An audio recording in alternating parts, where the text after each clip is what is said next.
Welcome. My name is Shane. I'm here with Show and Tell Boston, and today we're having a generational conversation where we're kind of gonna dig deep into the different eras of life from back then to now. Okay, I have some lovely guests with us today, and I want everyone to give a quick introduction. You know, your name. If you want to share your age, cool. If you don't, that's fine. And what you do. Let's start over here. My name is Robert Jenkins. I'm 65 years old. I'm a political, community, and educational consultant. I'm involved in my community. Primarily, I lived in Mattapan for 57 years, but was born in Roxbury, where everything I do, my family roots and history started from. I went to high school, graduated from Madison Park, but just overall, you know, I'm also a sports official in youth football, basketball, tennis, and swimming, as well as flag football, but most importantly with youth and families. That was awesome. I'm Sharon Hinton. I'm an educator of 45 years, a mother, a homeowner, a community activist, and also the founder and executive director of Black Teachers Matter, which is a 501c3 nonprofit. And I am a candidate for City Council for District 5, which is Mattapan, Reedville, Roslindale. Come on now. And Hyde Park. For those of us from Boston, there's no I's, so it's Hyde Park. Thank you so much. Next. I'm Mary Yaden, and I'm the oldest. I'm 94. And I remember Sharon when she was a teenager, so you know how that goes. I have been a little bit of everything. I've worked for the city of Boston, the state of Massachusetts, and I've been, I was the first secretary of the Medical Parent Council. So shows whenever, all of that. And I worked for the city. I did summer thing, but I think none of you all are old enough to remember summer thing. I did the summer thing program. And it's now the 250th anniversary, but I did Boston 200. I did the Black Heritage Program for Boston, and where we found the museum and got it set up, developed the Black Heritage Trail, and a lot of other things. But my advocacy is healthcare, and I've been a healthcare advocate ever since my youngest daughter was the first member of Head Start. And when Lady Bird Johnson, which many of you all don't know, was an advocate of Head Start. And that's why the Medical Association couldn't do nothing with it. And she got us national health insurance for all of the kids in Head Start, which lasted up until they were 25 years old, which got him sitting out there in the hallway help whenever his kidneys failed. At 25, so go ahead. Thank you for that. Hi, my name is Dakia. I'm 28. Yeah, I just recently had a birthday. Anyways, 28, and I don't do as much as everybody else, but I work in the transportation department of Beth Israel Hospital, and I'm a full-time student. So, yeah, nursing student. You got to add that nursing in. Just, you know, a little nursing. You got to add that in. Hi, my name is Antonia, Antonia, last name Edwards. I am 59 years old, mother of two, retired. My background in employment was working in the ER unit coordinator and also working as a medical coder. I have a paralegal background as well, too. More recently, for the last 26 years, let's just say, I've been a strong advocate for kids with disability that now transformed over to reparations for our community. So I'm a family advocate and community advocate. My educational background was I grew up in Roxbury. I've been here for 50 years, live right up the street.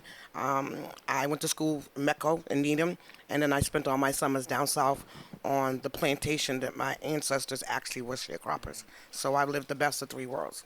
Best of three worlds. Different. Hi, my name is Liam Kung-Gobbins. I was working in community television for a while, done like cover arts for artists around the city. And yeah, striving to go into like more of like a health related field as of now. All right, well, I'm glad to have everybody. So I want to start the interview off this conversation with what are some of the most important values and morals that you had growing up in your neighborhood, your family, and do you think you all see these same morals and values today?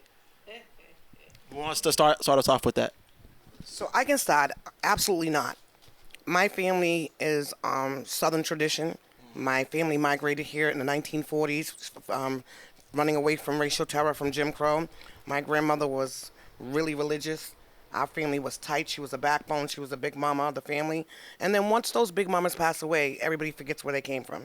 And they forget how we were raised. We were raised on allegiance, loyalty, respect, manners, and true family values. And so I've seen since then that the family dissipates. There's no real traditional holidays, no Sunday dinners. Family could live right up the street from each other, don't even speak to each other. And it's really disheartening. And so I'm the last of the Mohegans from that era. I carried on what my grandmother taught me. She was a freedom fighter.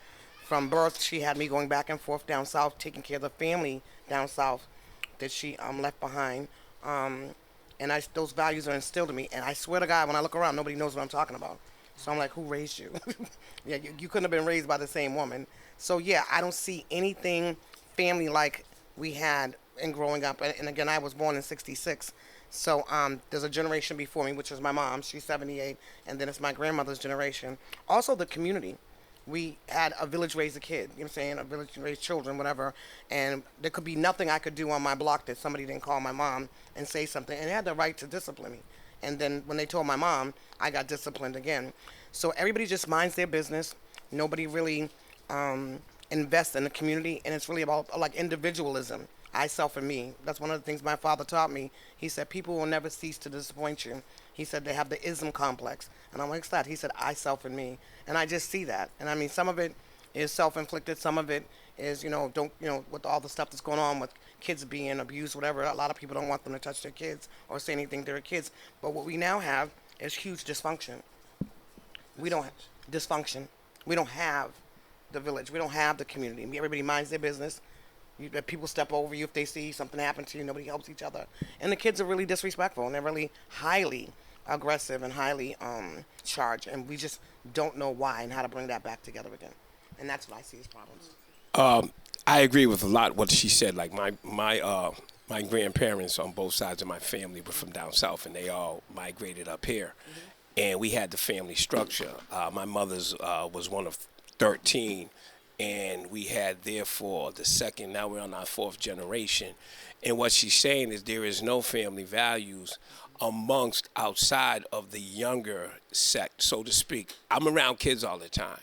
And you have a large percentage of kids that are disrespectful. When I was coming up, you did not, you respected authority. Whether it was your next door neighbor, whether it was your teacher, whether it was your coach, whether it was the police, whether it was anybody that was an adult, you respected. It didn't matter what color they were. As long as they respected you, you respected them. But now you have kids. I'm on the court. See, I come on and I tell kids off the bat, I demand and command respect. And I tell them off the bat, first of all, when I do basketball, gentlemen, tuck your shirts and definitely pull your pants up. This is my partner and I. We run this block. This is how we doing it. So we set the discipline that they're not getting at home. And there's a lot of breakdown at home. Me being my age of 65, I saw the real breakdown with the crack epidemic. When the crack epidemic hit, that's when all family values amongst in our communities and other were hard hit, because now you had, first of all, you had kids raising kids.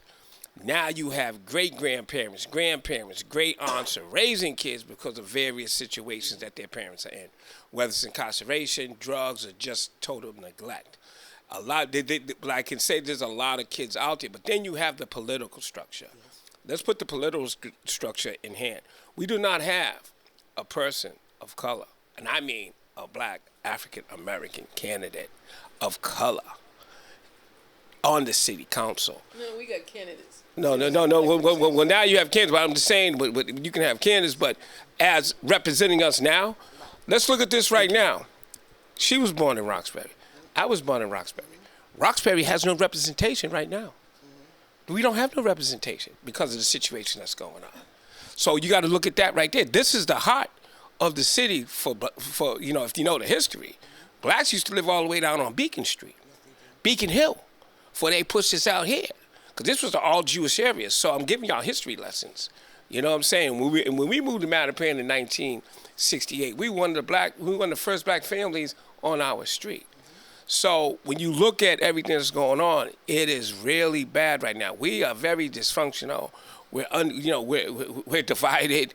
We don't come together. We can't even all come together and get a platform for this election that's coming. I don't even know it's an election. I worked under Mayors Ray Flynn and the late Tom Benito and for Walsh.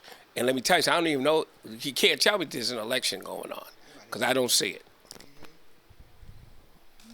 So, I don't know if my daughter wants to speak up because she's representing the younger version. Yeah, I wonder if some of the younger generation have something to say to them, saying basically you guys have like no morals or foundation today.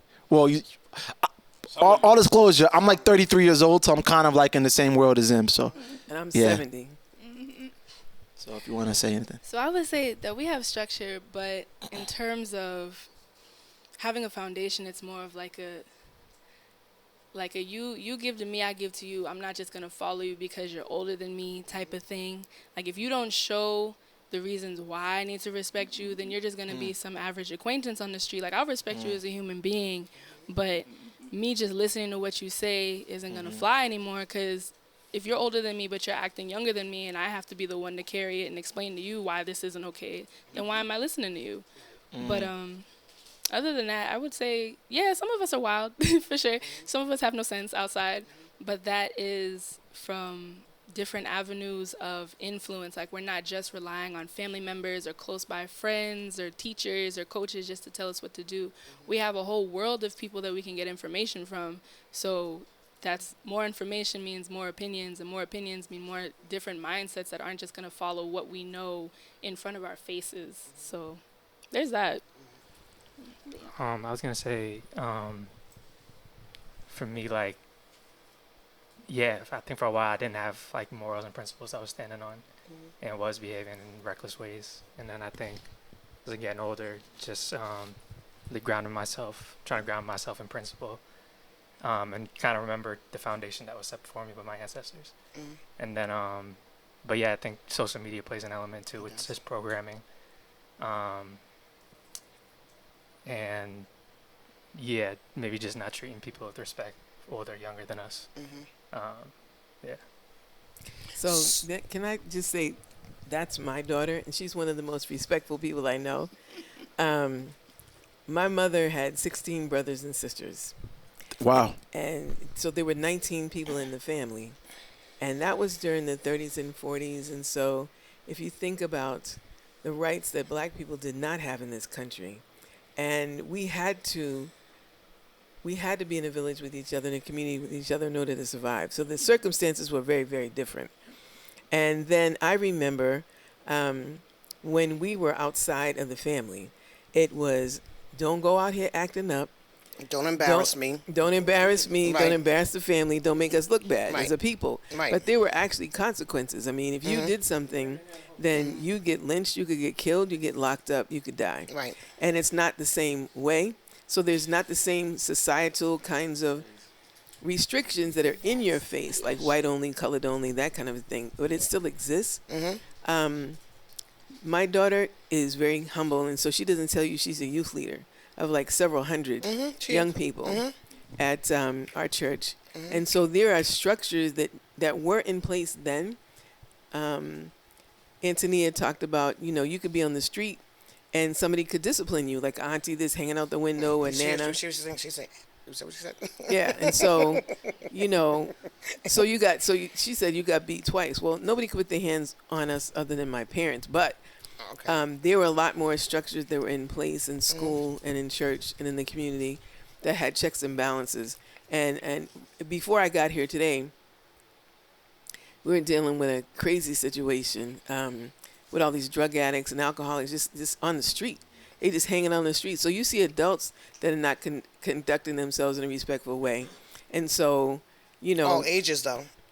Well, I'm saying what I just came from, they were elders. Okay. Older people on the street. Right. They were drugging and drinking and crap all over their pants. And, me as a person that doesn't want us to look like that publicly. Exactly. Saying something to these people, and they want to cuss us out and do. fight us. And so it's like, bruh, you're embarrassing. You're making us look bad. You have to be very careful. You're making it harder. I'm not worried about them. I'm an OG. Y'all trying to be a G. Yeah, I am I'm a too, OG. but you have to be very careful because whatever they're on has them crashing out and chasing you down the street. I wish you would. I wish you would. Don't let the cane I'm fool you. just saying, whatever they're partner. on has them crashing out. If you agitate them, it makes it worse. I've seen it. I got Also, chased the other day by one. So let me just say that we were talking earlier that this dysfunction that's out in the street. People back in the day, they would call the cops to get the community up off of them. It wasn't they would call the cops. It's like, oh no, get us away from them, because you'd be in a back room in a back alley somewhere, and it'd be like, we straighten you up. And it wasn't about going to the news media or whatever. You knew the community was tight enough, so you knew who was acting up. We kept everything in-house. But then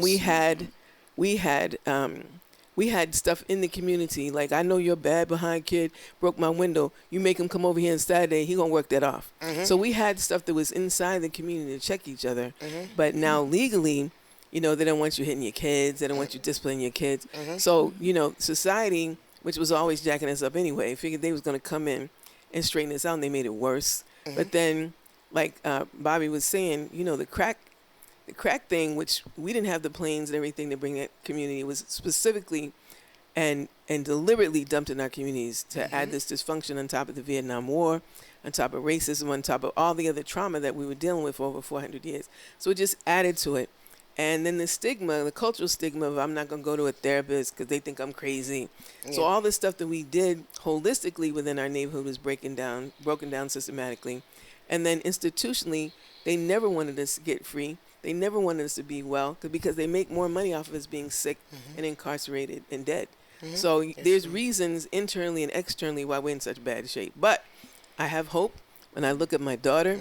I have hope when I see an elder here who, internally we know what to do, but structurally some of the stuff we know we need to do wants us to do something wrong because it can control us, and it makes more money off of us being dysfunctional. Yes. Well, I am at the other end of all of you all, and seeing you from the beginning, and all of you came along when I was a community activist and doing and trying to keep the city and us straight. What is lacking now that I see from my perspective, I have a great grand, a great grand, and then another great grand. And all of them are very respectful of me. And the other thing I find also, I ride the T I don't have a car. So I ride the T all the time. And I have a cane and I have a cart and other kinds of things. I find young people will wait and give me a helping hand. So I don't think we have a total lost cause. Oh no, it's not lost. And hey, I mean, this is cross-cultural, all cross-cultural things. I am glad I'm not young. I truly am. I don't want to be young for nothing in the world. Because you all have so many things to confront that we never had. You are at a cultural cuff. We came, my people and her grandparents and things, we came into the industrial age from an agricultural age. You all are at the cusp of your industrial age of going into all of your mechanics, your internet, your outer space, and all other kinds of things that you, and I was telling Dakota, you all are going to be citizens of the world.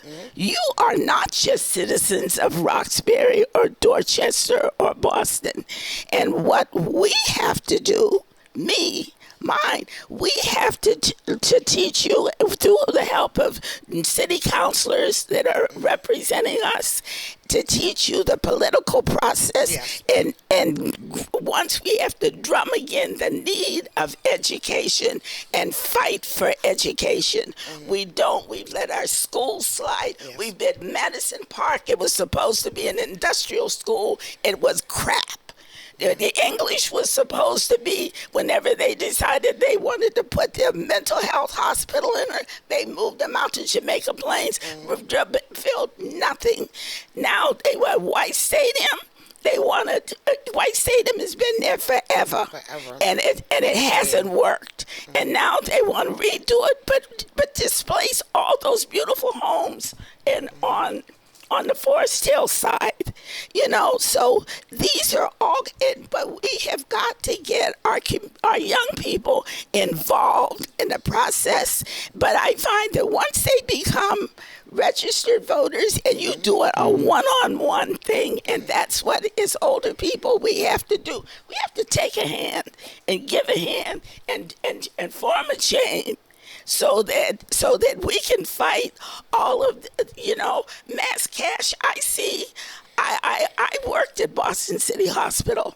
I helped to organize the EMTs because they didn't want black people in there. Didn't. And Maishu Louie and I took them it was there. So, like I said, I've seen the fight and everything, but the fight is still there, and you all are going to have a hell of a time because you're in the midst of two worlds, right? Exactly. And you've got money from your industrialization on one side.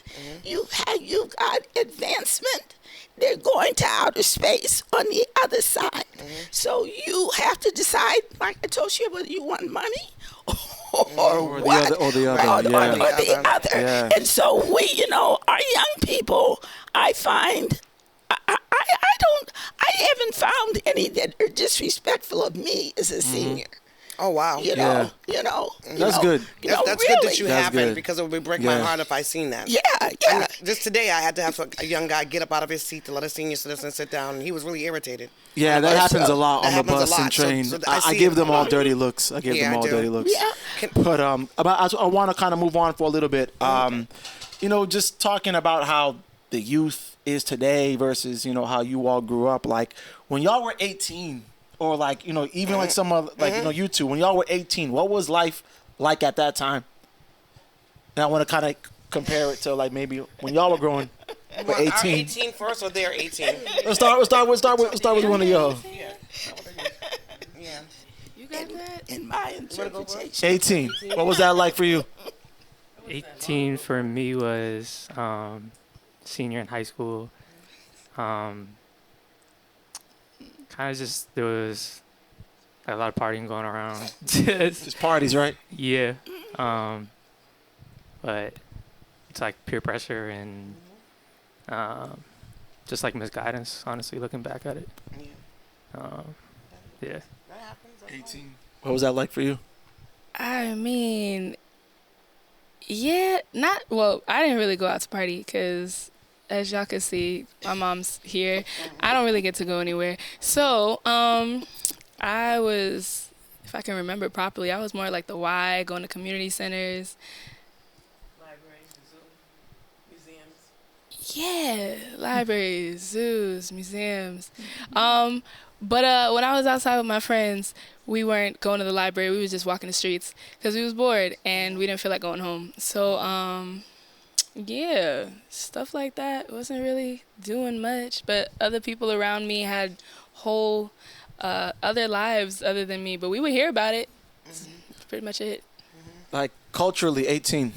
So, me at 18, I had my own apartment at 17. So I grew up in a family, they didn't play. You know what I'm saying? And so my first job was 13 years old. I worked right after high school. So I've been literally working since I was 13 years old. At 18 years old, because I had already traveled, it was important for me to travel, so I was everywhere. I want to make my own money. I want to buy my own clothes. I didn't want to hear my mother's mouth about you have to wear this ugly dress. So I was into clothes. So I was always independent. So I've always had my own place my whole life since I was 17, and I just moved back to Boston to take care of my mom, and so now I'm living with my mom to take care of her. But I worked. I went to night school at Northeastern first, and I've always worked. And I've worked 2 jobs when I had my kids. I have 2 kids. My kids are 38 and 26. My son is the youngest. He's autistic, and I've never stopped grinding. I mean, I've always worked 2 jobs, so I've never really, when I was younger, than 17, 18, I lived like you. My family was very protective. I couldn't go outside. I couldn't play with the kids in the neighborhood. So I had to figure out life real quick because I didn't know who the people in my neighborhood was. So thank God I didn't hit any brick walls or any tragedies or anything like that. But I navigated my way through my neighborhood. I wanted to know who the people were, what comprised of my neighborhood. Because I spent my time in Needham and down south. So one of the biggest pet peeves I said to my mom is, you stripped me of culture in my neighborhood. You didn't allow me to build friendships in my neighborhood because it was so important for me to be educated in a white world where they couldn't stand us either. So they weren't my friends. The people in my neighborhood weren't my friends because they didn't know me, and they thought I was better than them because I talked like I was from England. They called me Encyclopedia Brown. You know what I'm saying? And so down south, we have this thing where once you move up north, your southern family thinks you're bougie, and they think that you have anything you're rich. So I've lived in 3 different worlds that really didn't. It made me, it built me who I am today, but it was never really home. So, yeah, from 17 years old, I had my own first apartment on Mass Ave, and I never turned back. And so I've never had the ability to, most people stay home until they're 21, 25, whatever. I've never had that. My mother was like, bye. Maybe 30, 35. 35. My mom was like, bye, see you later. You're too old to stay home. So, But hey, listen, you said, you were too. When we look back at our culture, black women were the basis and backbone of our culture.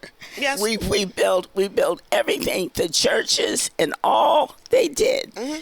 And yeah, I worked 2, 3 jobs. Mm-hmm. A lot of in order to make ends meet and to do and like you say, on the streets was different. It was different when I was 18.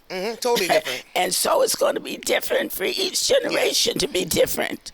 So that what we have got to do, what I would like to see done in my lifetime, is a unification. And I've started with our family.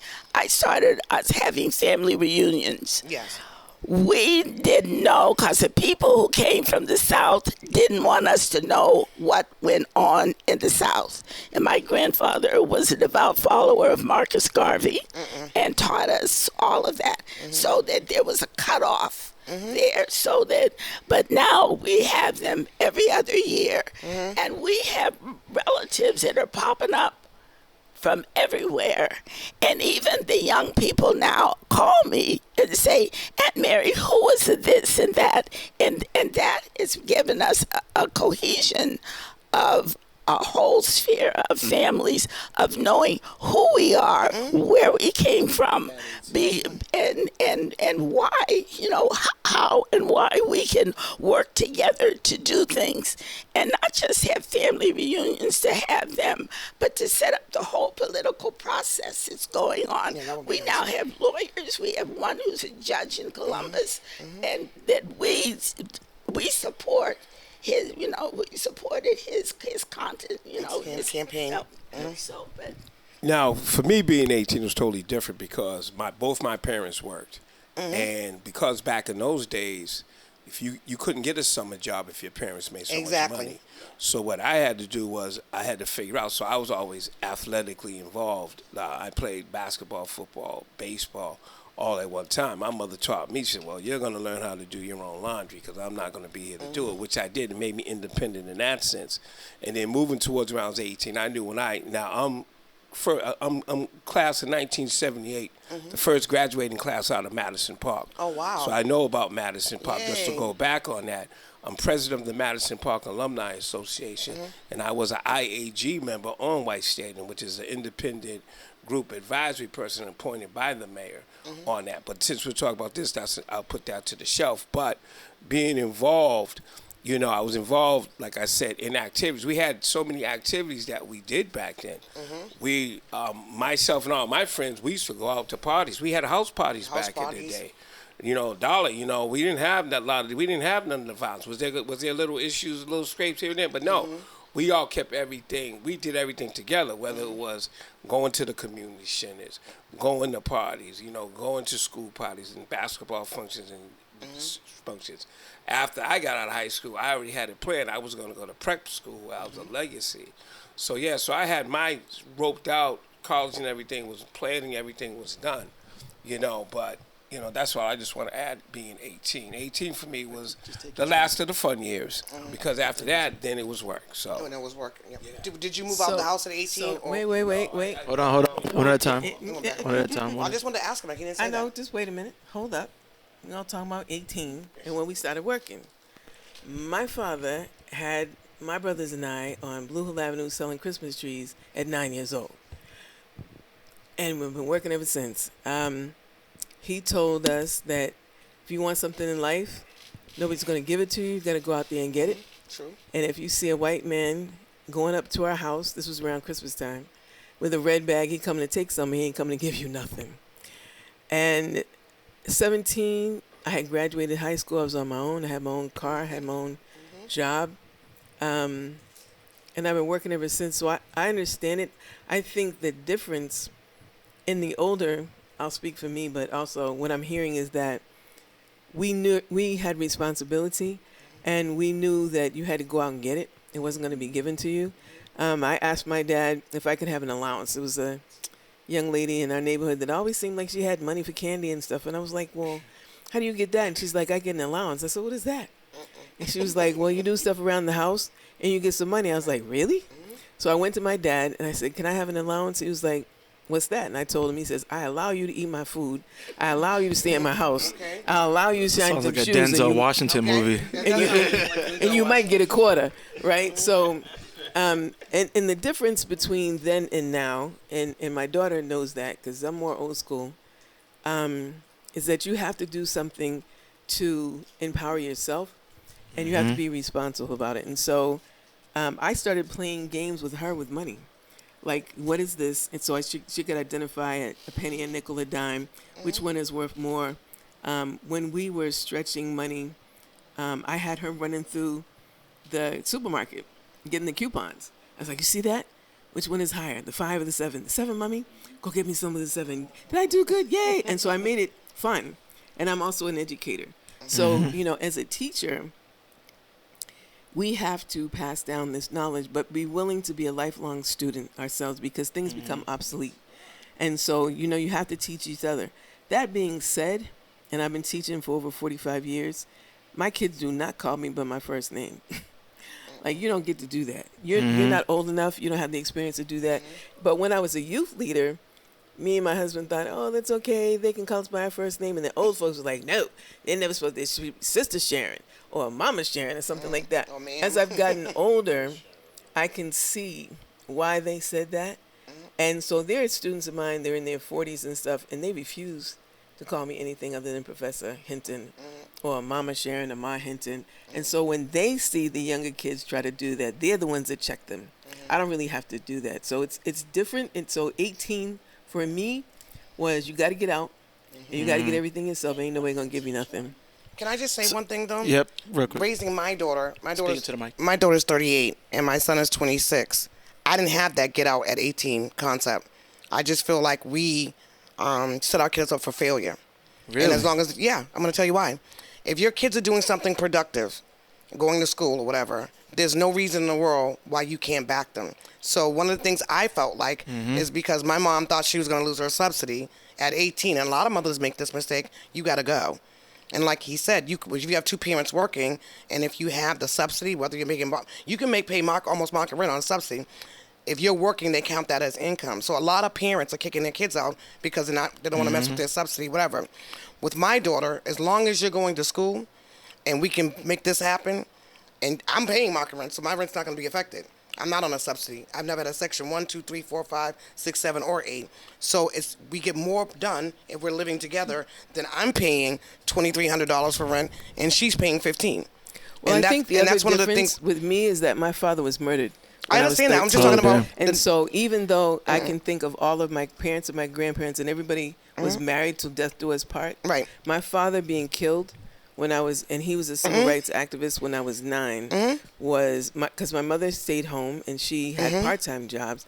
And when we came up, you could get a good trade job. You could get a good job where you had one person that could handle the family, and the other income was added income. And then since my mother was one of 19 raised Yes. during the Depression, you knew how to make stuff stretch. Like there was no recycling. It was like, this is what we do. Yes, at that so era, that was you're different. So the generations are different Right. in terms of everybody. You knew you had to contribute for everybody to survive. So I wanted to ask a quick question because you brought up how you said back in your day the women were like the backbone of society and everything. Where do you see like the differences with women back then and today, and the same thing for the men? With men back then versus women today? He's younger than her though. She's in her 90s. Yeah. That's a big difference. What is the Yeah. biggest difference? The men and women were backbone. Women your day versus women today.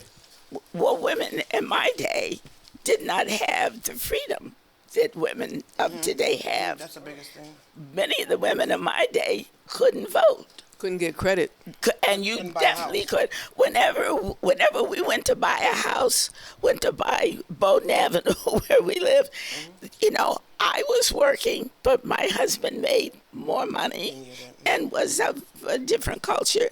And so they said, I said, well, and I can sign. They said, oh, no, we don't need you to sign. Right, exactly. It's him. Right. And then when I went to work for American Express, and they would not extend credit to women. No, they won't. No. No. No, you had to have a man's signature. You had to have a man's That was signature. up until like the 60s. Yeah, that was up until like the that was 60s. after the 60s. Yeah. This was in the 70s. Yeah, so women did not have the same opportunities that they have now. There's almost equal status now between men and women as far as some. Still not in pay. No, they still don't get paid the same. We still don't get paid the same. So, you want to go first? Yeah, sir? Bobby, just talk about the Yeah. differences between men There's then and major now. differences from when I was young, and then there was a two-parent household. Let's go there. It was a two-parent household, and then that where the black family structure started losing it. Yes, 'Cause see, I've been in human services for over 45 years, and I've seen the drastic change. The change has been very drastic. Even though both my mother and father worked, and then what you saw was a lot.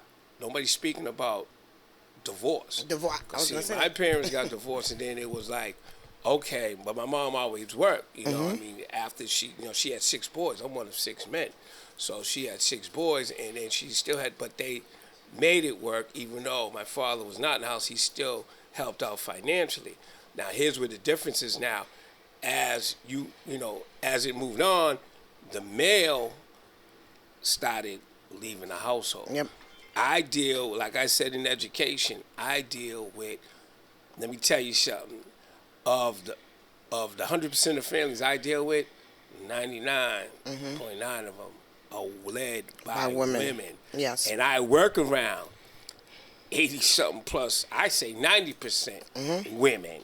So equal pay has panned out now, but I'm just saying that, down the line with the equal rights movement and all that was happening in the 60s and the 70s when you had your Shirley Chisholms, you had all your other folks that were pushing it, Lady Bird Johnson, as she said, President, that's changed. So if you go now, if you look at it, there's a high percentage, 70 or above percent of the households are led by women.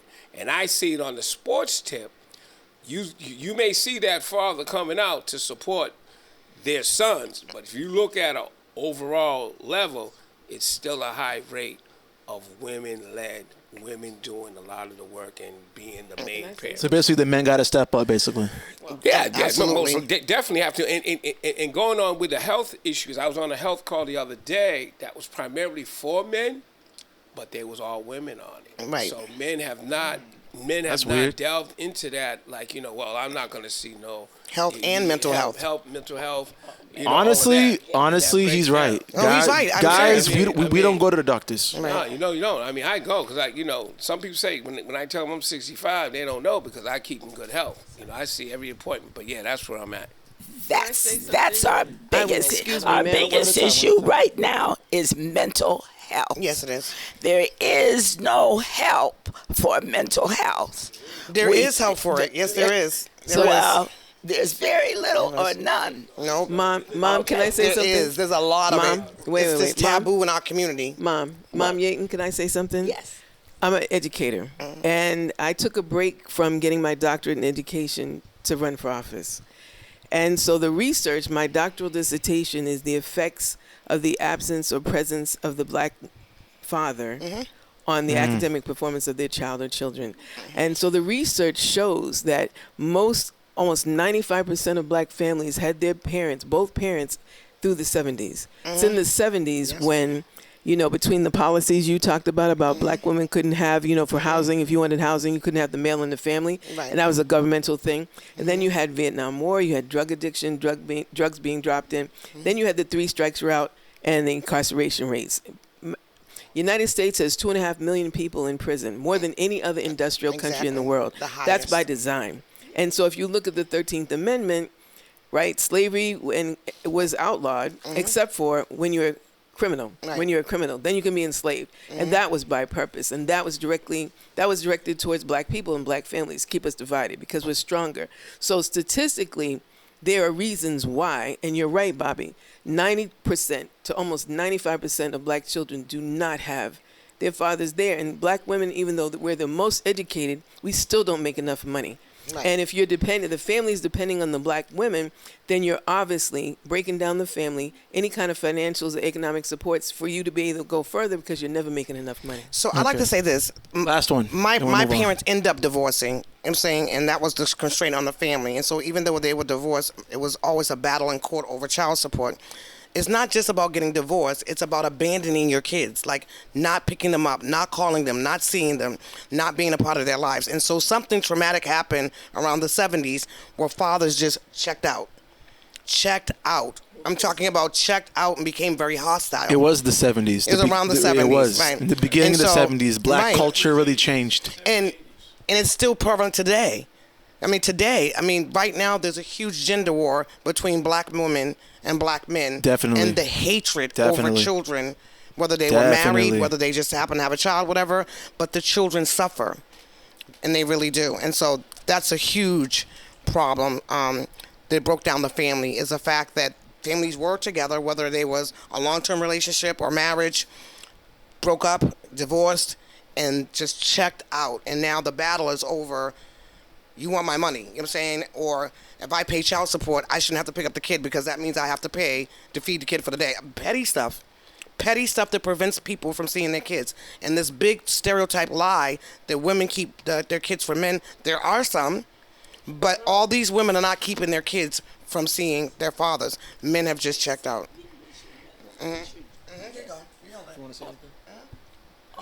No, I was the 70s is a breaking point of this decade, is because that's when your drugs really flowed freely Everywhere. Everything went every kind of drug there was, it went kaflooey.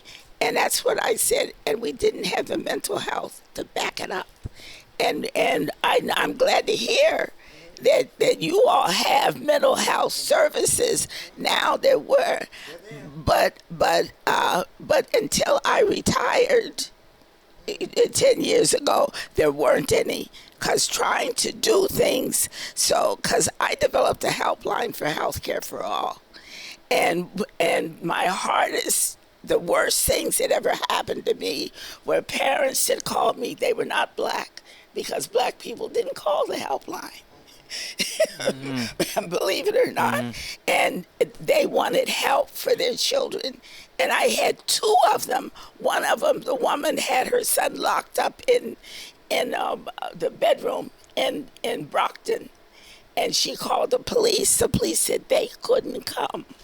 And she said, well, he's breaking out the windows and things. Then they could come. But by they come, he was dead. He was dead. And so, and all the way across the board, trying to get, there was a good program here, right off of Columbus Avenue, the big White House that they had there. Those guys were on point and did. And Drug rehab? yeah. They did a So- good job, and that's what we need. And mental health is at the basis of almost all of our problems. So Now, it's just a matter of people wanting to. I want to utilize- transition to the next Can I topic. just say one last thing? That was One la- first make it quick. incorporated. Make it quick. That was first incorporated, and it was a drug program, and it was founded and it was run by black men. And because it was not being supported as much as it should have been by the community, they had to get money, because Brother Askia was the one that founded it.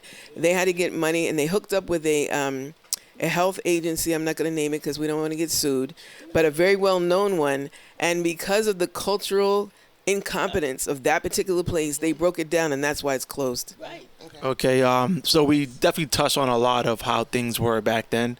I kind of want to stick to the idea of men and women, and I actually want to start off with the newer generation. And I really want to know from your eyes, what does like relationships and marriage mean to this generation? How do you all view it? How do you all see it? What does it really even mean today?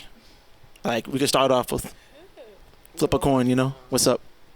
I can't say I have a good understanding of what it means, but I know it's a value I want to embody and strive towards. Say it looks like Like, how do guys your age view it? Is it like, oh, it's not serious or something I they're think- striving for? What is it like? at least with the people I grew up with, we didn't really see it as serious. But now as I get older, it's like something I want to just value more and see more seriously how important it is. But just coming into an understanding of that, I guess. Yeah. So how do girls your age these days view relationships and marriage? Is it even important? I would say marriage for girls, for the most part, it's important still. It's just, actually, I heard a conversation yesterday about marriage, both pertaining to men and women, but in terms of the women's side, they seem to view it similarly to how men around me have spoken. You got to test out the person or test out the car before you get married. Yo, I've heard that before. Yo, Yeah. that's crazy. Yeah. That's what it is. So, I have so much to say about this. personally, I had to tell that person, I'm not a car, so don't be testing me out, because Exactly. at the end of the day, I'm a person. Like, my vehicle's gonna break down and whatever, this, that, and the third. But at the end of the day, you're dealing with somebody's heart and somebody's feelings. So even if you don't marry them, that's still something that they're gonna hold on to forever, whether it's really, really good or really, really bad. So in terms of marriage is still seen as important, but it's not mandatory for getting into a relationship. Like, I would say the older generation got into relationships for marriage, but people closer to my age, they get into relationships just because they rock with the person, they like the vibe, the person isn't a bum, and hopefully their genes are good and they haven't had too many sexual partners, because I don't know how many people on this podcast or outside in general know about August 22nd, 2025, but there's currently an app called the T app. And yeah, I can see where Tell the them about cameraman it. Tell it. Tells all the tea. Yeah, it literally tells, at least, okay, so all the tea from women's side of it, because the T app for men got shut down. Yeah, exactly. You see that? He didn't know. It's because it didn't last. The women's one, it lasted, and it's still going. So that is a viewpoint of what people have been through, even if it's something that happened like a couple years ago. If you see that person's face and you're like, oh, that person looked familiar, I remember I had a trash relationship with them, you can dog them. And nobody knows when you got with them. They just know you don't like them, and they got a thumbs down. Because I feel like the relationship between men and women today is like it's kind of rocky. People don't really want to. People don't really want to pair bond like they used No, to. it's transactional. Like, what do you all older generation feel about that? So I'm coming from being single for quite some time. My kid's father passed away, so when I was raising my son, he was autistic. I didn't want to be in a relationship. My daughter was a young lady. I thought I was a conflict of interest, so I put my social life on hold. So now that my kids are grown and I'm coming back out, and I'm like, what is this? I'm clutching my pearls. People are saying things to me that I never heard of before, and I'm like, is it me? You know what I'm saying? Like, what gives them the impression to talk to me that way?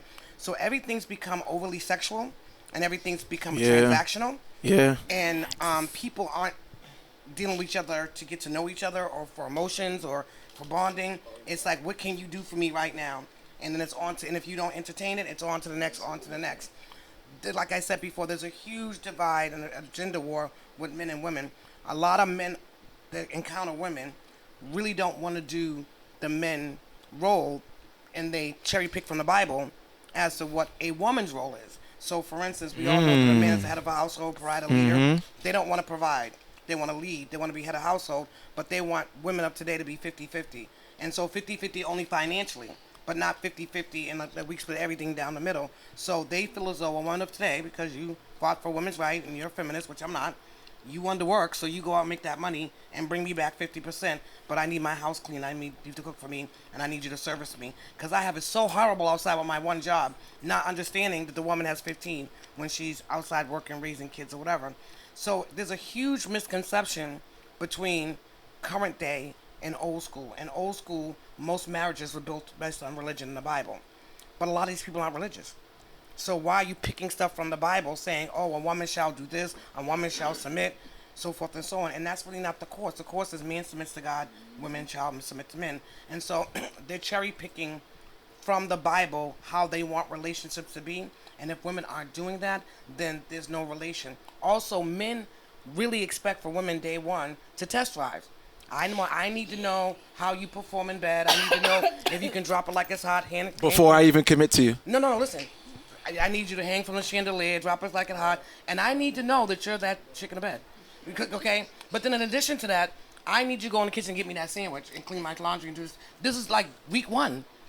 Week one, right? Well, sex is day one, but week one. So the expectation of women to prove to men that they're worthy to be with them is ridiculous and all based on finances. No, he's laughing. It's for real. I have text messages. I can show you. Say it to the mic. I have receipts. I can tell you. But that might be you personally. But me, honestly, see, I wasn't brought up that way. No, why was neither? No. You got to look at it. Now, from a male point of view, I'm going to give you a male point of view. See, I respect women, and I've always will continue to respect women because of my grandparents, because of my grandmother, my aunts, and my girl cousins. See, with me, let me break it down to you.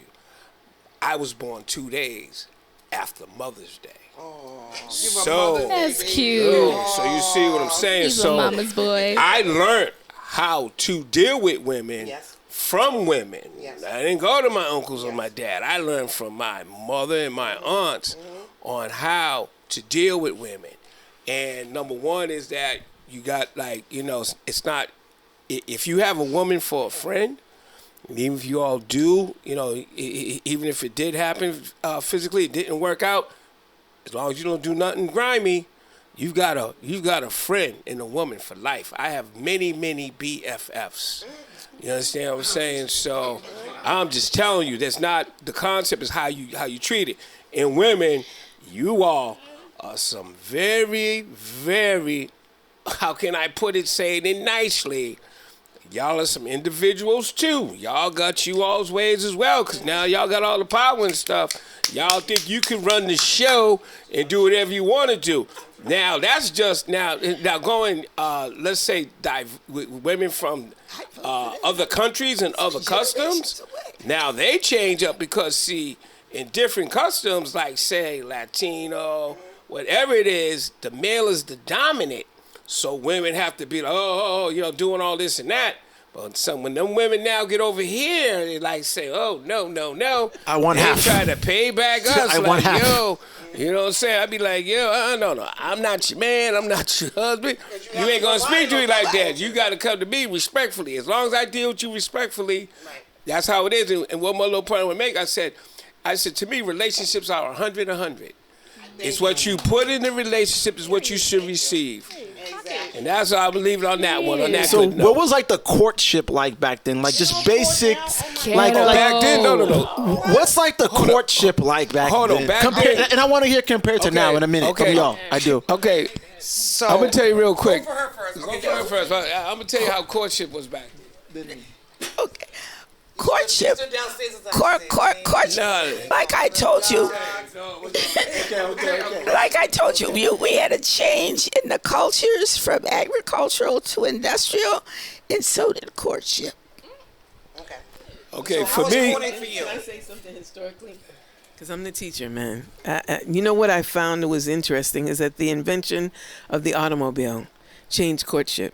because usually, yes, I'm just telling you, and let me tell you, I thought it was deep when I learned about it too, and it made sense once I learned about it. So before, back in the day, you were in the parlor. Like you had your family around, you had people that had eyes around, like this is what you're doing. You're not going out with that young man. You lived near each other, so you could do a background check, right? You knew who he was. You could talk to. You went to church together. You lived around each other. You went to school together, so you knew this is who I'm dealing with, right? And then you were in the parlor, or you were someplace close where somebody's eyes were on you. Once you had chaperone, that's right. Once you had an automobile, you could go someplace else, and you weren't in the parlor. So there are some people's names that should be Cadillac, should be Chevrolet, they should, because you got the back seat of a car. So people started dating in other spaces other than being in an accountable space. The automobile changed dating. That's the first thing. The second thing is you had, like Bobby, we're from the same generation. And I was just talking to some young ladies today. You could not come to a sister if you didn't have any game. You didn't have any game. You got nothing. You got no rhythm, no nothing. And so we would go in the bathroom and talk about you, and we would be exactly. like, That was the original T-app. that was it really, yeah, that was it. Right, It's like, exactly. what's the, you know his mama, you ain't messing with him. And we'd be like, meet me in the bathroom, and then be like, and we'd break it down. And then we come out, and the brothers be like, what just happened?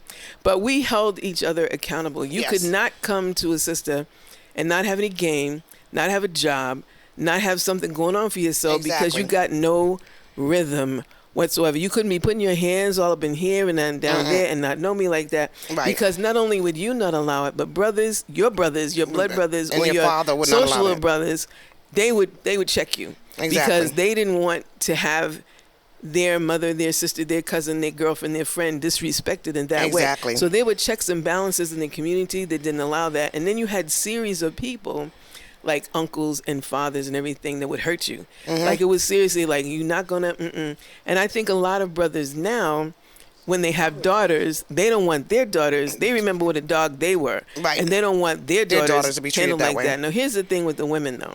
With our kids in particular, black children are so overly sexualized, especially the girls.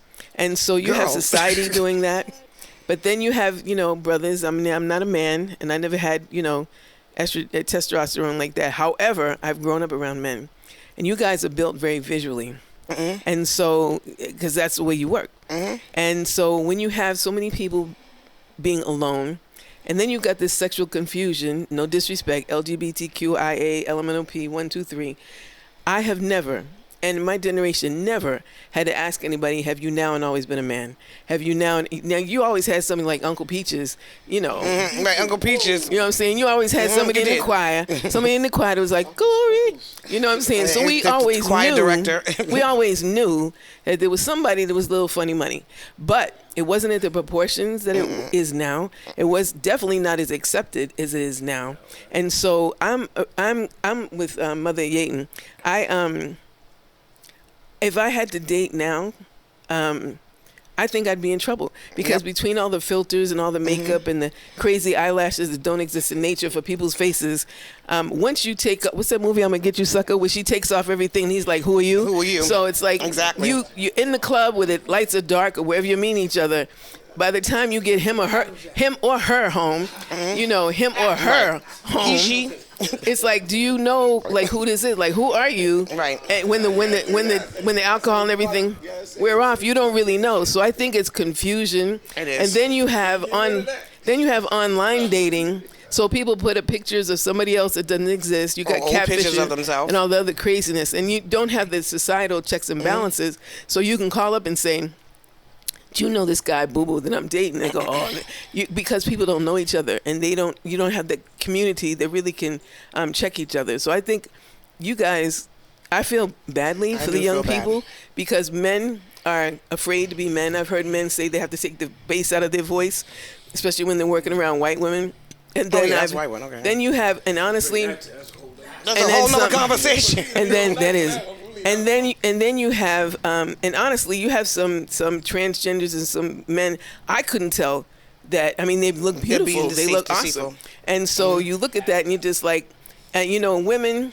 I'm dogging the women. When women just we figure we're women and we don't have to dress it up and look all this, and look attractive because we're the real deal with the women. You got some competition out there. Some of these chicks look fierce. And so they, their competition is no joke. And we didn't have that back in the day. We didn't.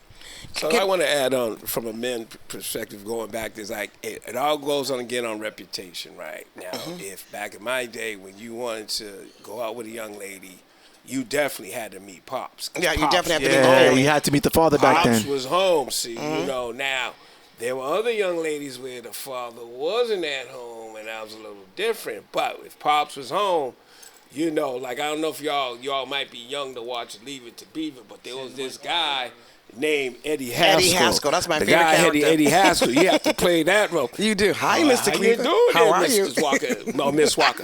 But you had to be polite. But see, what the thing was is that from like families like my family, once you said my name and they knew my family, that automatically, oh yeah, he's good. He comes from good breed. He comes from good stock. Right.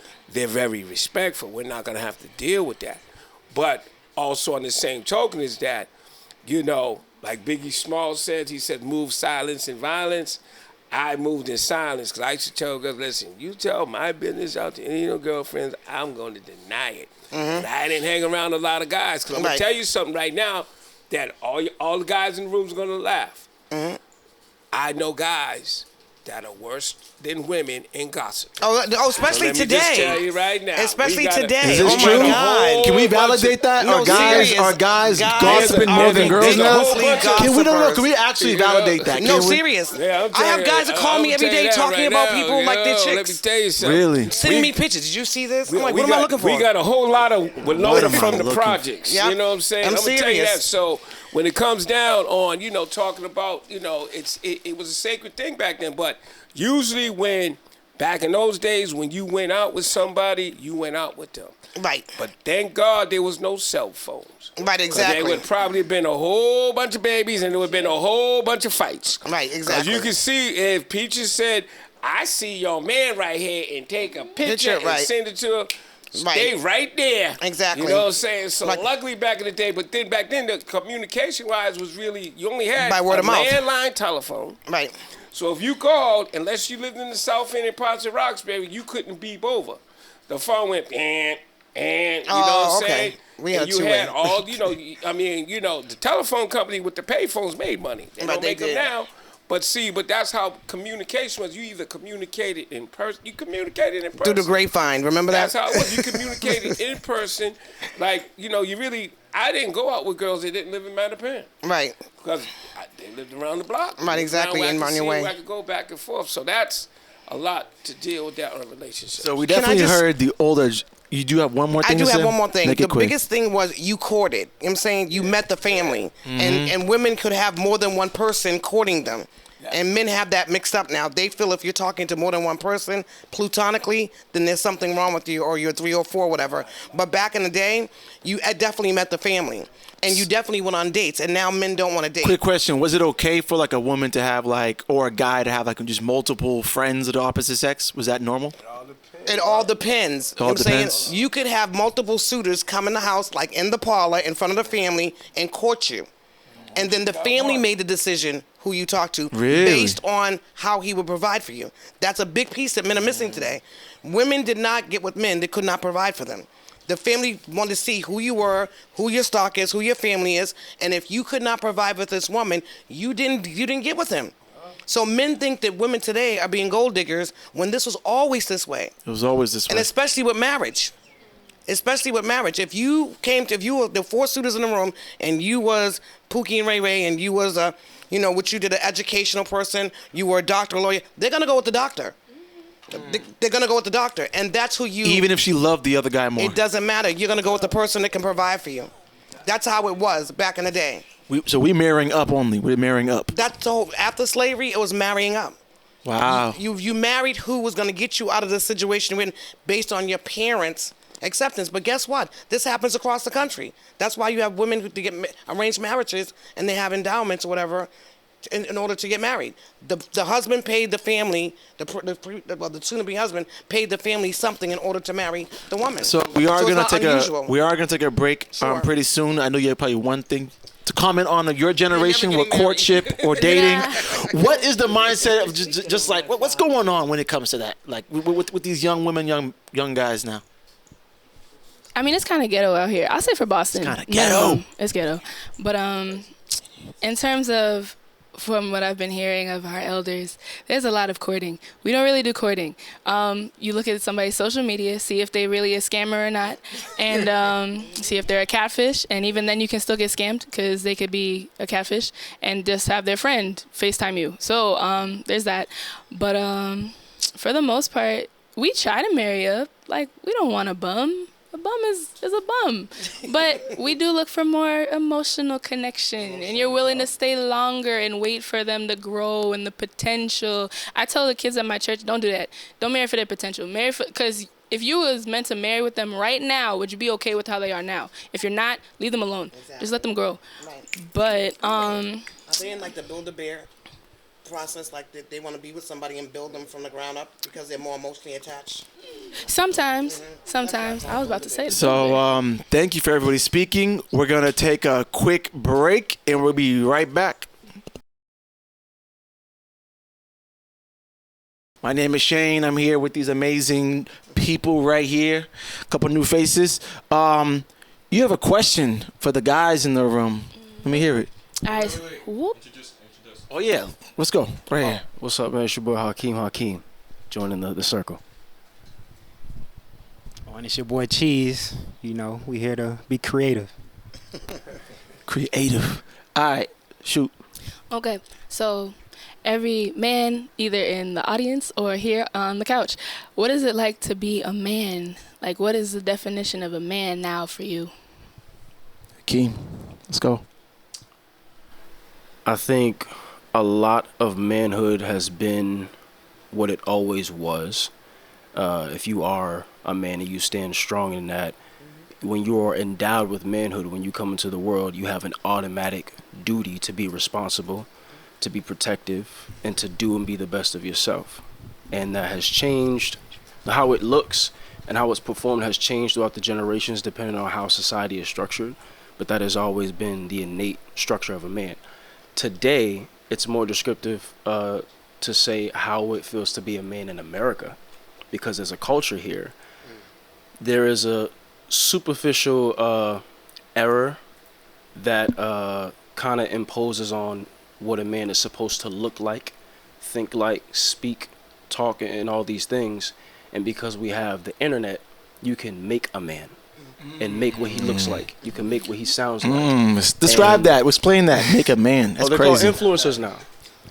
You know, they have these types of platforms, and because they're talking loud with all this vibrato, and they believe people who are sick and they need guidance, like that becomes their pets. And then you have all these, I have to say, these false alpha males who want to dominate all the time and be strong all the time. But they can't lead.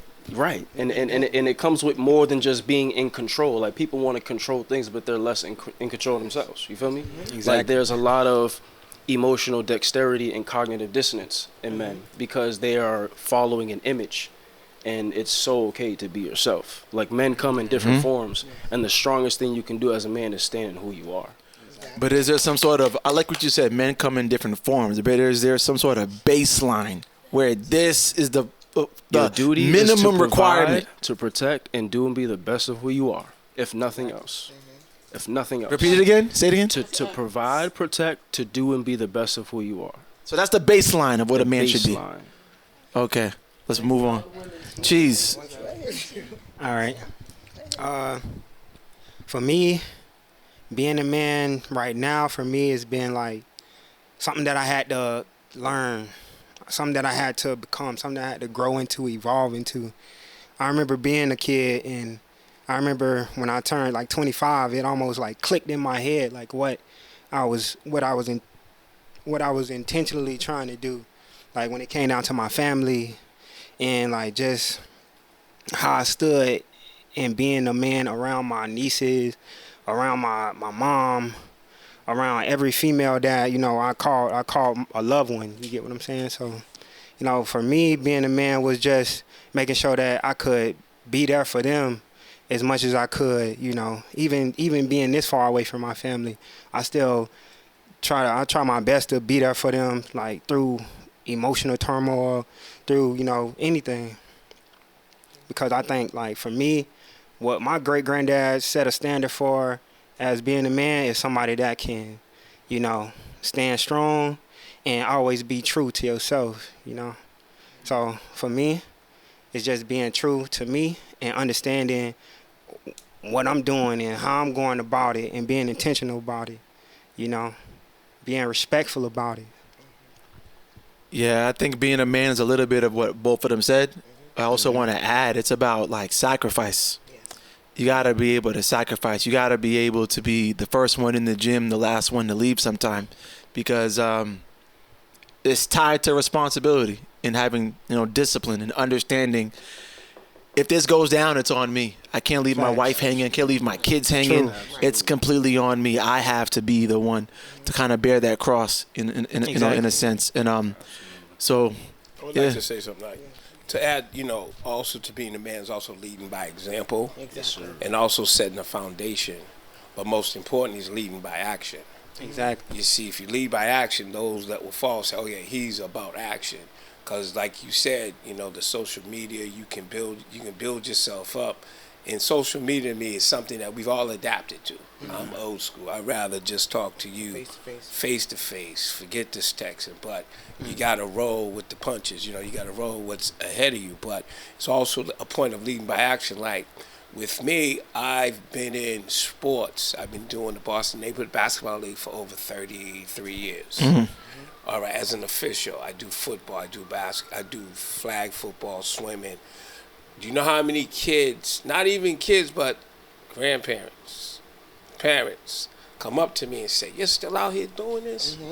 And the thing is that that's the action piece by leading, because I'm not just an official.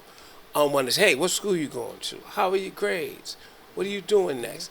And then seeing, just to get a good example, about 3 weeks ago, there was a young man on the basketball court, and he didn't like the call I made. And he said something.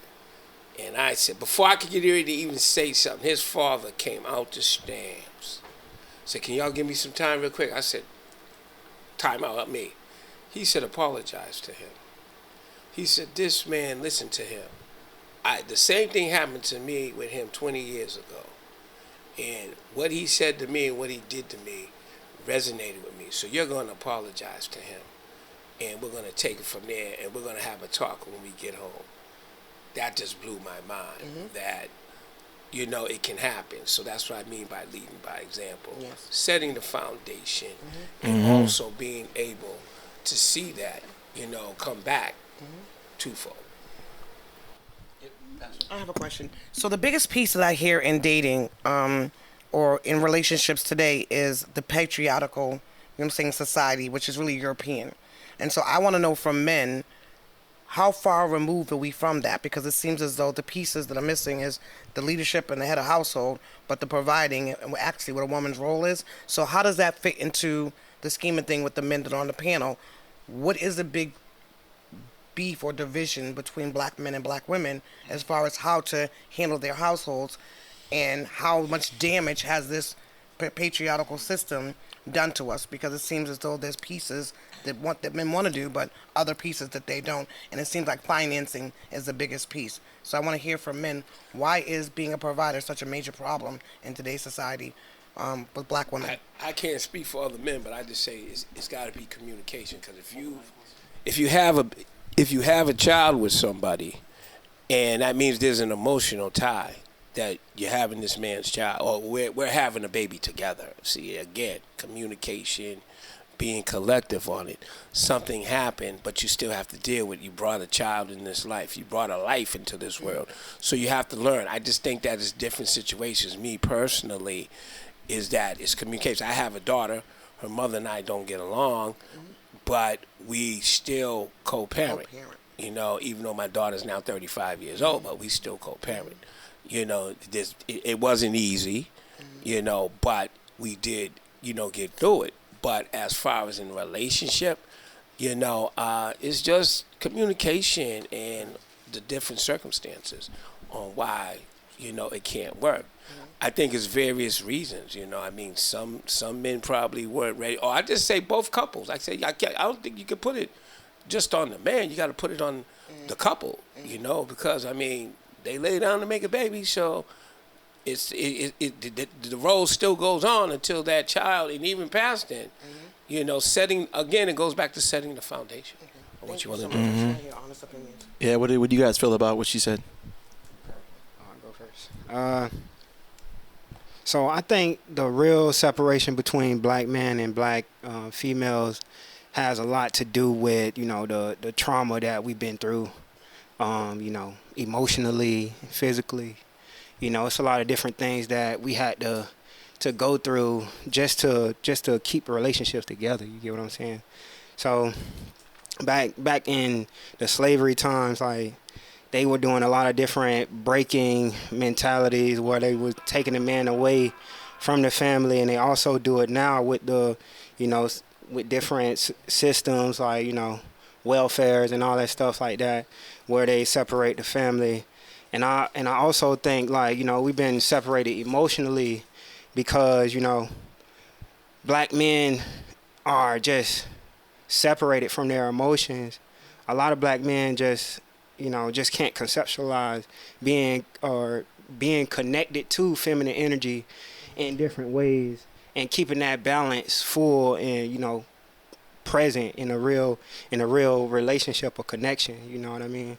So I think a lot of it with masculine energy, just conceptualizing, how they connect with the feminine perspective can help, like, how we connect with each other. But also, like she said, like, it's on both ends. It's not just men. It's also females understanding how they connect with the masculine perspective and how that projects in their own perspective or everyday environment.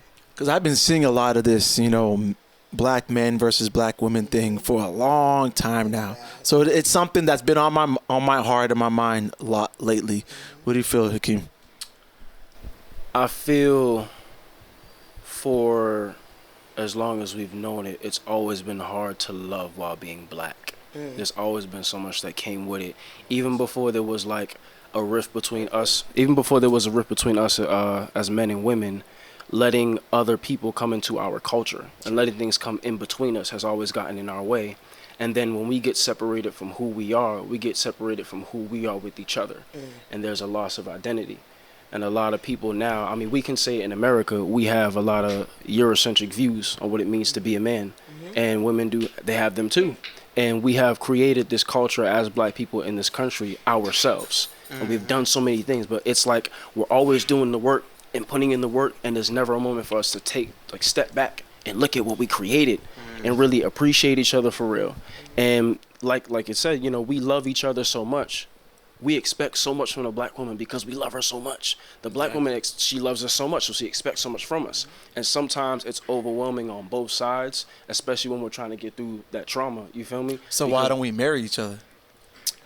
Do we like even we use reflection, like we used to? Because I saw a chart like a couple months ago, and it was all like the cultures in America, who's the most married versus who's the least.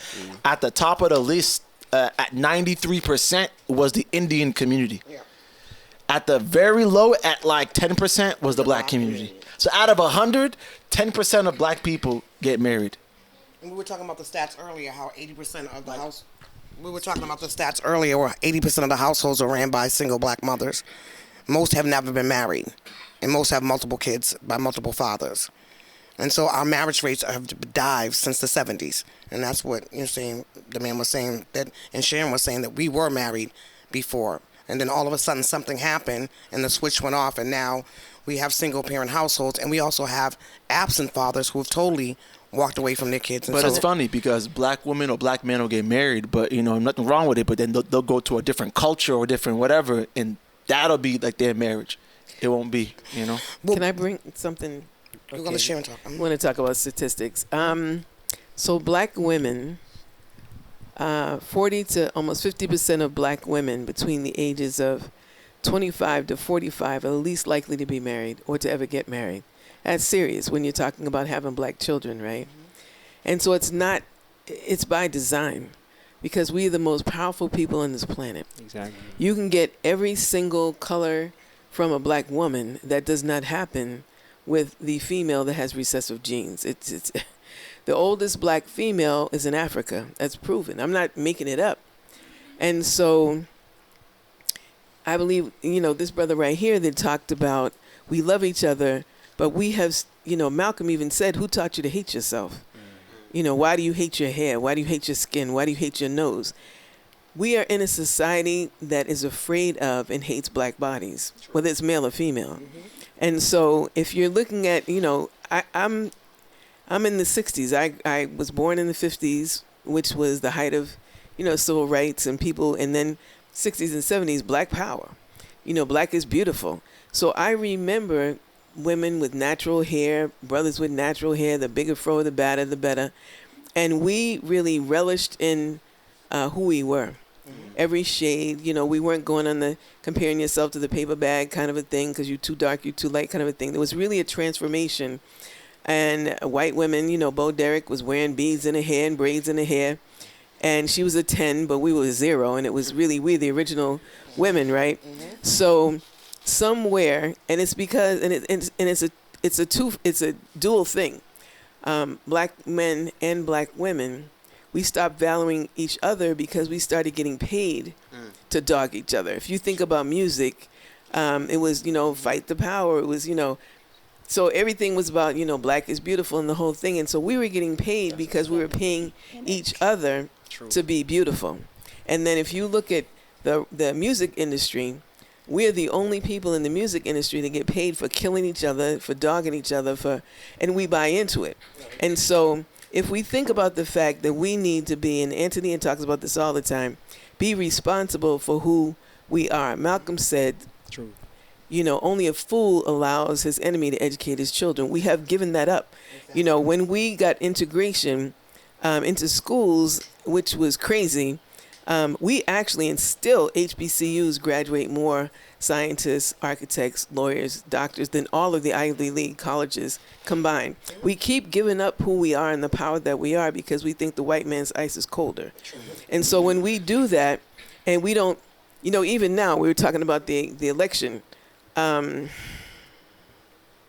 there's always been, and my husband called them the Motisa tribe.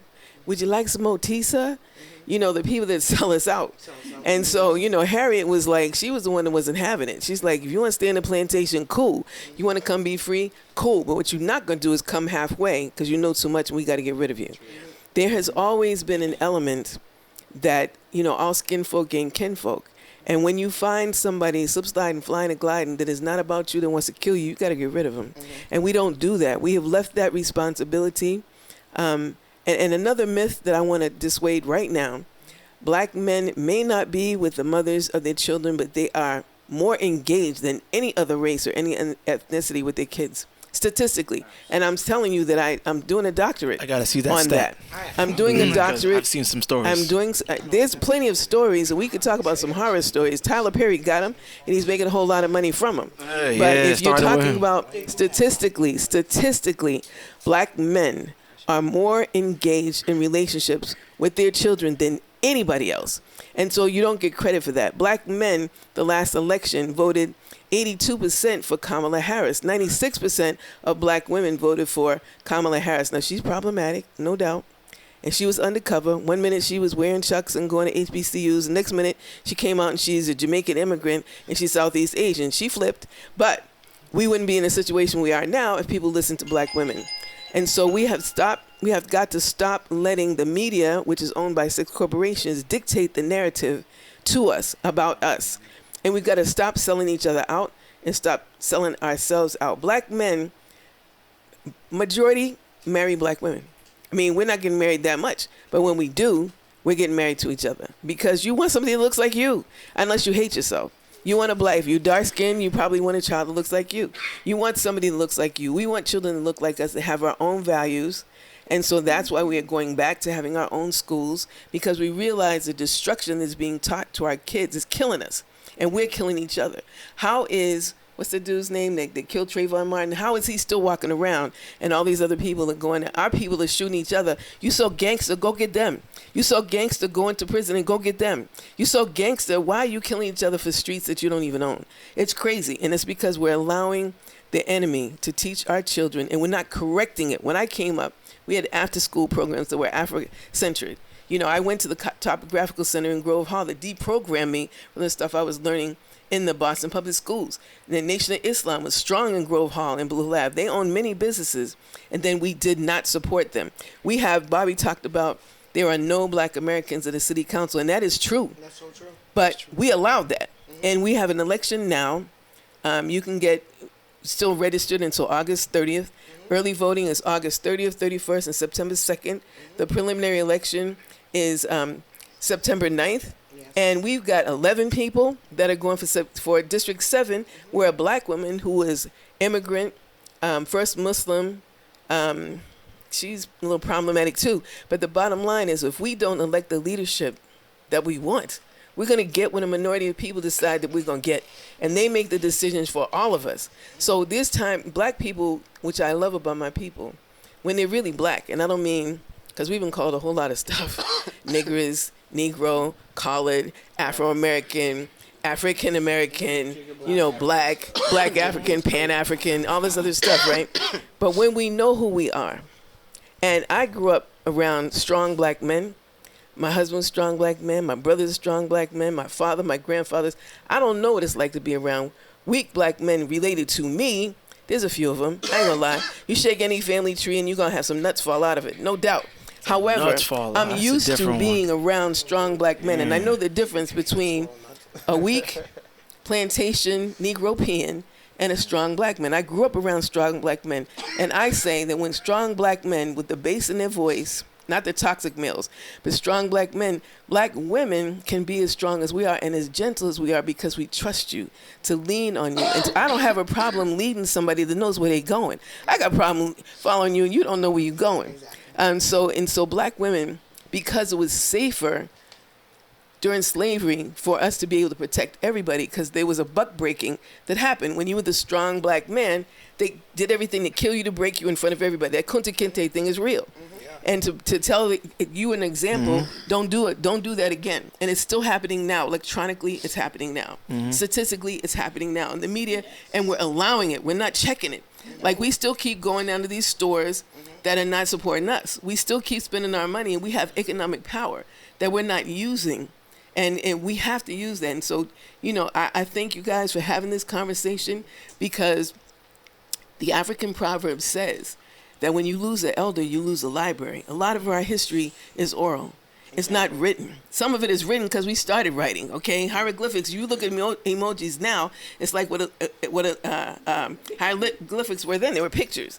And so we're incredibly powerful, which is what this institutionalized racism is afraid of. They're afraid we're going to do to them what they did to us. And when we lift up the black man as a king, and he lifts us up as a queen, and our kids see that example, rocking together like that, they can't do anything but be great. So that was right there. That was the speech right there. So, you know what I mean? One thing that you mentioned a second ago was about like your music and culture. I would like to know, like, what type of music kind of defined your era when y'all were growing up? And do you feel like music has had any effect on us? And just go into it. Let me know. Absolutely. Hold up. I'm gonna take this one. You know why? No. You know why? You know why I'm gonna take this? I'm gonna give it to this elder. But I've been in music all my life. My father was a musician. I've been DJing for over 50 years. And I'm an artist. I'm a musician. I can tell you that what is out there now is poisoning us. It is killing us mentally, spiritually. Whenever you go to war, whenever you have a marriage, whenever you have something joyous, or there's music. Music has power. And the vibrations and the frequencies, it changes your DNA. It changes you. And we're the most musical people. During slavery, we created every single form of music in this country. We created the blues. We named a whole genre of music after them beating our ass. And then you have the blues, you got rock and roll, you got country music, you got jazz, you got R&B, you got hip hop.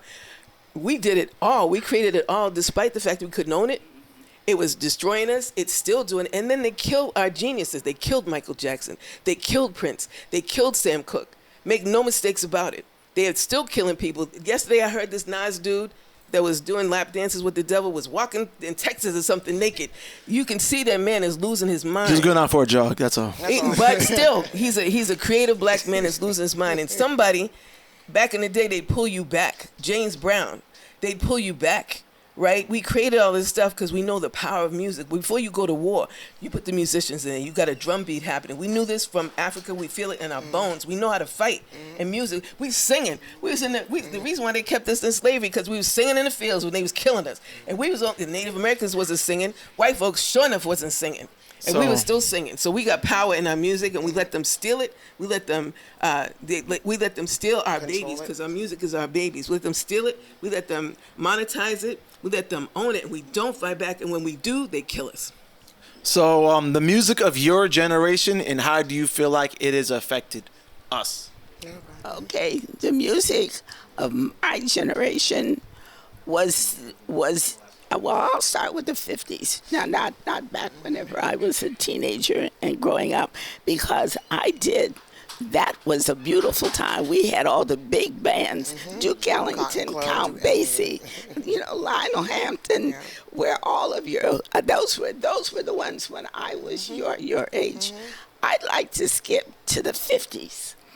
Now, the 50s, that's when the record industry took over, and that all disappeared. And we wound up with Patti Page and whoever else was, Pat Boone and all of them. And your black musicians could not exist. But then time is a funny thing. We come into the 60s, and we were really pushing the civil rights movement. Really began. Well, it began for me in the 60s. In the 60s, and that's when the music came back. So, and we got our James Brown, and we got our Mike, and it told us, that your color is good. Stand proud. You're black and you're proud. That's what music did. But the government saw that in the 70s, said, well, we got to get rid of some of these folks. We got rid of all the leaders. We can do it. The best thing we can do. Then they bring in all this other 70s music from the white drug musicians who went wild with all kinds of nonsense. And any black musicians that tried to step forward in there, they are now demise. So true. And so, but then we got into the 80s again, and we said, oh, we're going to go forward. Every 10 years you can see, and whenever music does take a place and begins to, it's an instrument of organization. And once that is taken away, the organization falls down. And so I see now, I was talking to some other people about church. I said, I'm not going to church. I don't like that hip hop stuff that they're doing up there on the stage. I said, I do like it because we had two groups. We had two groups at Park Street Church that we're doing hip hop and doing a better business of promoting religion and bringing cultural groups together, and they were not, the ones that were there were not all Christian. And so, but they came and they bought, and they have all the different musics, and that's where I see our positive, the music is going to be positive, and it's going to be the breaking point of all of this nonsense that your president is now trying to promote, and that's going to be the drum beat. That's going to be that hip hop is going to be the drum beat that brings Trump down. So yeah. So for me, I'm 59, and so I'm old school. So I grew up with Blue Magic, Stylistics. You know what I'm saying? Etta James back in the day. Those are all the Ohio players and everything. And then I'm also the first generation for hip hop, the original hip hop in the 70s. So the Sugar Hills, No, they came out when I came out. Yeah, Sugar Hill came out. I was playing it, girl. No, I'm saying I'm my first generation. I don't know why you keep correcting me. I'm my first generation of hip hop. When Sugar Hill first came out and Christmas, I'm saying Delight, whatever, Sugar Hill Delight came out, I'm the first generation for that at that time. So for me, I seen rap when it first came out and how it dissipated over the years and how it was like mumble rap. And the first, That was not even words. the first wave of hip hop, you know what I'm saying, was, you know what I'm saying, or rap was very clear. It had a story. It was always about somebody's story, their lived experiences. And now it's like, Percocet, Molly. Yeah, Molly, you know what I'm saying? And it's just all about a beat. Yeah, they have a whole dance for it and everything, right? And so it's all about, you know what I'm saying, brainwashing and zombie-like because it's the beat that captures people. And that's what catches people. And you have little kids chanting, you know. Like a good example is when Laffy Taffy came out, we were all singing it. And then when I figured out what it was, I'm like, why am I singing this song? What's it about? I digress. All right. You're doing your Laffy Taffy? Cheryl. Is anybody here looking for the ride? No. Sharon, you can tell them to go ahead. So for me, how they transform, you know, rap into hip hop and the whole culture, the 5 elements, and then it went into gangs. It wasn't even about gangs in the beginning. How we've lost so many people, how the drug trade came in, and now we have a whole bunch of dope fiend rappers that just make a mockery of our culture. And it seems like our kids, even young adults are gravitating towards that, and it's really sad. Those are their heroes, though. But I'm saying they're heroes. They right. emulate these and rappers. but even adults, you know what I'm saying? Adults Everybody's do it too. twerking, everybody's on the ground, you know what I'm saying? And it's like there's so much disrespect that are being done by people just to follow this music culture now. I just have never seen so many women disrespect themselves. I've seen women on the ground, on the dance floor, with liquor all over the floor, twerking. They twerk in the Walmart, they twerk everywhere. It's just ridiculous. And so... So I want to jump in quick because Yes, thank you. I had one of the best ways where, you know, like, you know, the 60s with all Motown and, you know, listening to my aunts and uncles.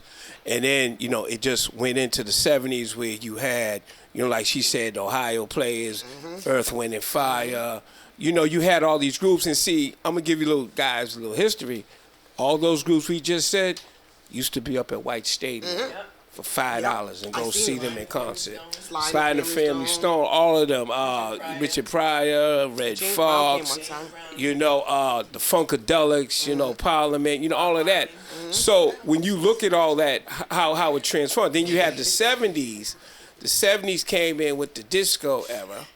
That was short-lived. Right. Then you came in going into the rap later on in the 70s and in the you know, early 80s. Now the early 80s, we used to see Run DMC down at the right down on Lansdowne Street. You know what I'm saying? So rap then was totally different. It wasn't all about the vulgarity and all about the you know, the profanity, the degrading of women. You know, you had you had a whole bunch of, you had KRS-One. Oh yeah. They spoke about the police, but they didn't dog them. I mean, they you know, they at that time that's what it was. And then of course you fast forward, you got the NWA, which was totally, you know, after the police. So that, and that was at a time in California. So you got to remember how it came. Like, but there was one guy during all the turbulence. He did some music that is still played today. That was Marvin Gaye. He got to the point where he said, yo, you know, we need to stop all this violence. You know, if you listen to all the songs, what's going on? Right. He broke it all down, but now with the raps that's going on now, like you said, you can't even understand it. But here's the funny thing that's so disrespectful. They use the beats from the 60s, 70s, and 80s. Right. They, in 90s, they're using those beats for now, which to me is disrespectful, and I'm going to leave it at that. It is. Right here. Okay, that was a lot. So in terms of my generation, I'm not that far away. I don't remember who else is next to my age. But I'm 28. So in terms of the mumble rapping, I wouldn't say a lot of rappers now, it's not that they're all mumbling. Most of them speak, it's just what they're saying is wild. So they're talking about drugs, they're talking about sex, they're talking about like she was talking about in terms of the younger children looking up and copying said singers and rappers and any other performance artists you want to talk about, they are emulating those people because they see other people around them doing the same. So it's not like they have another example like Marvin Gaye, what's going on. Even if those parents were raised with old school music, they're not acting old school, they're acting new school. So you do as you see, not as you hear. But yeah, there's good music. Like we was talking about, there's different music that is edifying to the people, but it doesn't sell as much because everybody's going through nonsense now. Like, so it's easier to, to connect with somebody who's talking about, oh, I'm gonna shake my behind on the street or do whatever, like, bend that over, make that. I'm not gonna do that because we're trying to get monetized, we're trying to get money. But all that stuff, because you see it happening outside, you see it on TikTok, you see it on Instagram, you see it wherever you see it because it's a For You page. So if you see the For You page emulating all the stuff that you keep hearing and seeing outside, the music isn't entirely the problem. It's the culture that is producing the music that's pushing it as something that's okay. So it's like the chicken or it's like what came first, the chicken or the egg. So what's the problem? Is it the culture or is it the music? What's causing what? Want me to answer? Yeah. Wait, what do you think? I believe it's the culture because we're only self-expressing. You feel me? Like when you think about, I feel like, oh my bad. No. When you think about, like, for example, rap started in, well, hip hop as we know it started in the 70s, right? Sugar Hill Gang and all that. And then early on in the 80s, you have NWA. Right. And by the time it comes to the 90s, that was the generation that encapsulated everything from the Motown era on. They started the sampling, but there was a respect for that music. So it was being done a certain way. But we had grown so much into our blackness in the 90s, we got flashy. Yeah, we started, we started talking more ish, for lack of a better term, you feel me? And we got this bravado. And then by the time the early 2000s came in, there was nothing we couldn't do. Right. You feel me? Right. And once we got to that free space, we could be whoever we are and do whatever we are. I think there was a limitlessness to what we could create as far as like a culture. But we look at the old gangster rap and all that stuff. Those are real stories. Those are real stories. But people took those real stories and they made them real for themselves in their head. And they see a bunch of words and they regurgitate, they copy, they say the same thing because it sounds hard. And if it sounds hard enough and real enough, it's real enough to a lot of people. You can sell that image. But that's sick because not only you selling something artificial, it wasn't good for us in the first place. But when I was growing up and I was younger, all that was on the radio was Biggie and Tupac. But they just died when I was born. You feel me? I remember that. But era. To be a gangster was the thing as a kid. You feel me? Like it was kind of like the standard in the hood in a certain sense. Exactly. But we didn't realize we took it too serious when we were young. And our generation was trying, they were just telling stories, like I said, but they were trying to get us out of that, like remove it, like kind of from us, you know? But because they use it to get out and it worked for them, we kind of glorified that for real because we saw what it brought them. Can I say something? There was mad freedom and mad success that came with it. Can I say something? We took a wrong turn where we took it too for real. We didn't realize we don't have to do that. You feel me? Did you think that was the only way to get out? So wait a minute. Hold no, on. No, not to do that, but for the ones that chose music, no. or the ones who have a interest in the arts, and that was their form of what they chose. That was their path. So a whole lot of what we think we're choosing, we're not. The music industry. And so when you think of a pyramid, the music is at the top of it and the rest of it is business, music business. And so there have been meetings and business meetings about what the predominantly white music business was going to sell to us. And what we didn't do is not buy it. I mean, that's the power in music. I've heard so many young people say, I said, you understand because if I challenge everybody in here to sing, to say their ABCDs, everybody thinks about the song they sang, ABCD. That's the power of music. And so the brain is geared to be able to learn with music, and it sticks to you. People that have dementia, you can sing a song, and they can sing that song, and then they don't talk to you, right? That is the power of a mechanism, a tool that has been there since the very beginning. The music industry has always wanted to dominate black people. Whether it was vaudeville and blackface, and black people had to put on blackface to be able to be black people who are artists, And then we talked about Pat Boone and all these other white artists that stole, Little Richard's music. And Little Richard was two blacks that, acting like all feminine, was because he knew that when he was down south performing this music, all these little white girls were screaming for him. The Ku Klux Klan and everything would kill him. And so we've always had to be able to survive in this music because it's in us. We are music. So when you look at the music industry, they literally had meetings, and they still have meetings of what they're going to promote. And what you're exposed to, like my daughter said, is what you're going to regurgitate. People are plugged up into the matrix because it feels good. And they don't, it feels good, and so you do it feels good, and there's dopamine that literally psychologically is released in your brain when you're happy. So you're going to do things in the middle of all the trauma, in the middle of all the pain and everything we're doing. That's why we sing and we dance so much. We sing in the fields, go down, Moses. We singing it because it made us feel better than all the crap that we were looking at. It's still the same way. The difference is with drill music and stuff like that, you are getting dopamine from talking about killing your brother, killing your sister, killing yourself. But the beat, and I've heard kids say, I don't know what I'm saying, it's the beat. That's the power of the rhythm that is in us as Africans. It's in us indigenously. You look at every single people and the power of when you're going to war, you hear the drums, you feel it, right? And so when we understand what we have and who we are, we're unstoppable. The music industry, the music business is what has us programmed to kill ourselves and kill each other. And every time we go to own it, BET, Ebony, Jet, Motown, it gets bought out. BET was started by a black man, but it's a white boy. The Sumners that own it now, Viacom. And then you had Byron Allen, who's a billionaire, and Tyler Perry, who's a billionaire, try to buy it, and all of a sudden they don't have enough money to do it. WILD, same thing. And there's a black woman that sold it out because it wasn't a business. It was a business decision.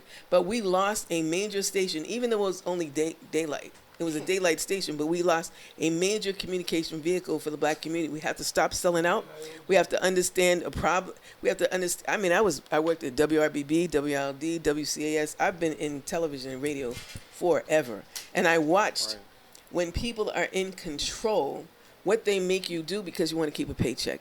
We got to stop selling ourselves out and stop selling our people out, whether it's politics, music, business. You look up and down Blue Hill Avenue, and I remember so many black businesses up there. What do you see now? It's not us. If you don't control the economy of your own community, you control nothing. We can't sit together. If God forbid that we couldn't get into the supermarket, most of us would starve, but we'd have to move. But we used to grow our own food. We used to sell it to each other. We used to trade with each other. Watermelon. I'm going to teach you something else. Watermelon, when we came out of slavery, watermelon was so easy to grow, and we started growing it. White supremacy saw how we were economically becoming powerful and developed a stereotype with black people with the grins and the white lips and the black face and everything, so that it became a negative thing and a negative stereotype for us to employ ourselves and to build up the economy. And so, black people, fried chicken and watermelon, the bougie. I'm not going to eat that. You're an idiot. It's an easy fruit to grow. It was building our own industries, and we were killed because we were standing on our own 2 feet. Most of the lynchings were because it was small business owners who didn't want to be sharecroppers. They had land, and when they went to try to get an even bargain, which is just like the music industry, all of a sudden, we're not going to sell it to you.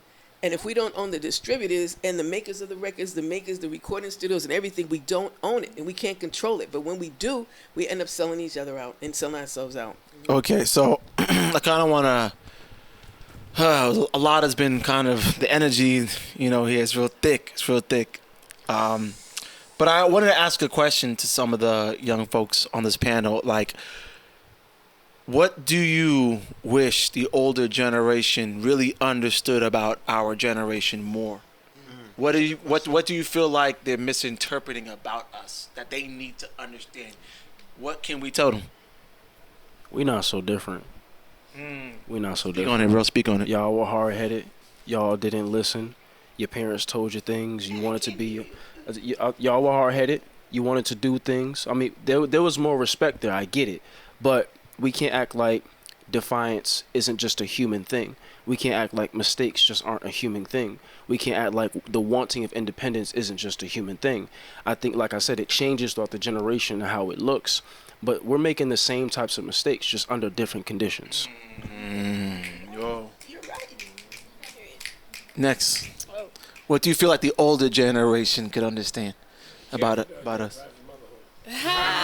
No, but Nah, facts. say it. Just I say do it. have to drive Just my say mom home. Oh yeah, please. So I would agree with Hakeem. Or Hakeem. Is it twice? It has to be twice. It's okay. Okay. So I would say yeah. We're basically all not making the same exact mistakes because we have the ability to learn.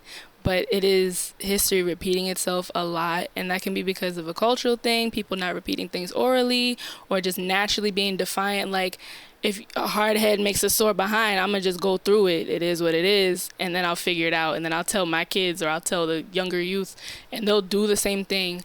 But I would say, like, y'all can learn from us, too.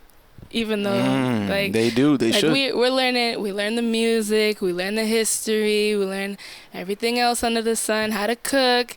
But like, y'all can learn from us too, because there's some stuff that y'all are never gonna go through. And in order to learn that new thing, you got to see what we're seeing instead of just thinking, oh, the old way was the best way. This music was the best music. This is the way you're supposed to do it all the time. Like, time is changing. Geez, what do you feel like they need to learn about or hear from us? I was gonna say a similar thing to what she said. Like, time is changing. Like, old people need to make room for the young people. You know what I'm saying? And give us, some power. Make room for the young people to have say, because it's a new generation. It's a new mindset. We're evolving.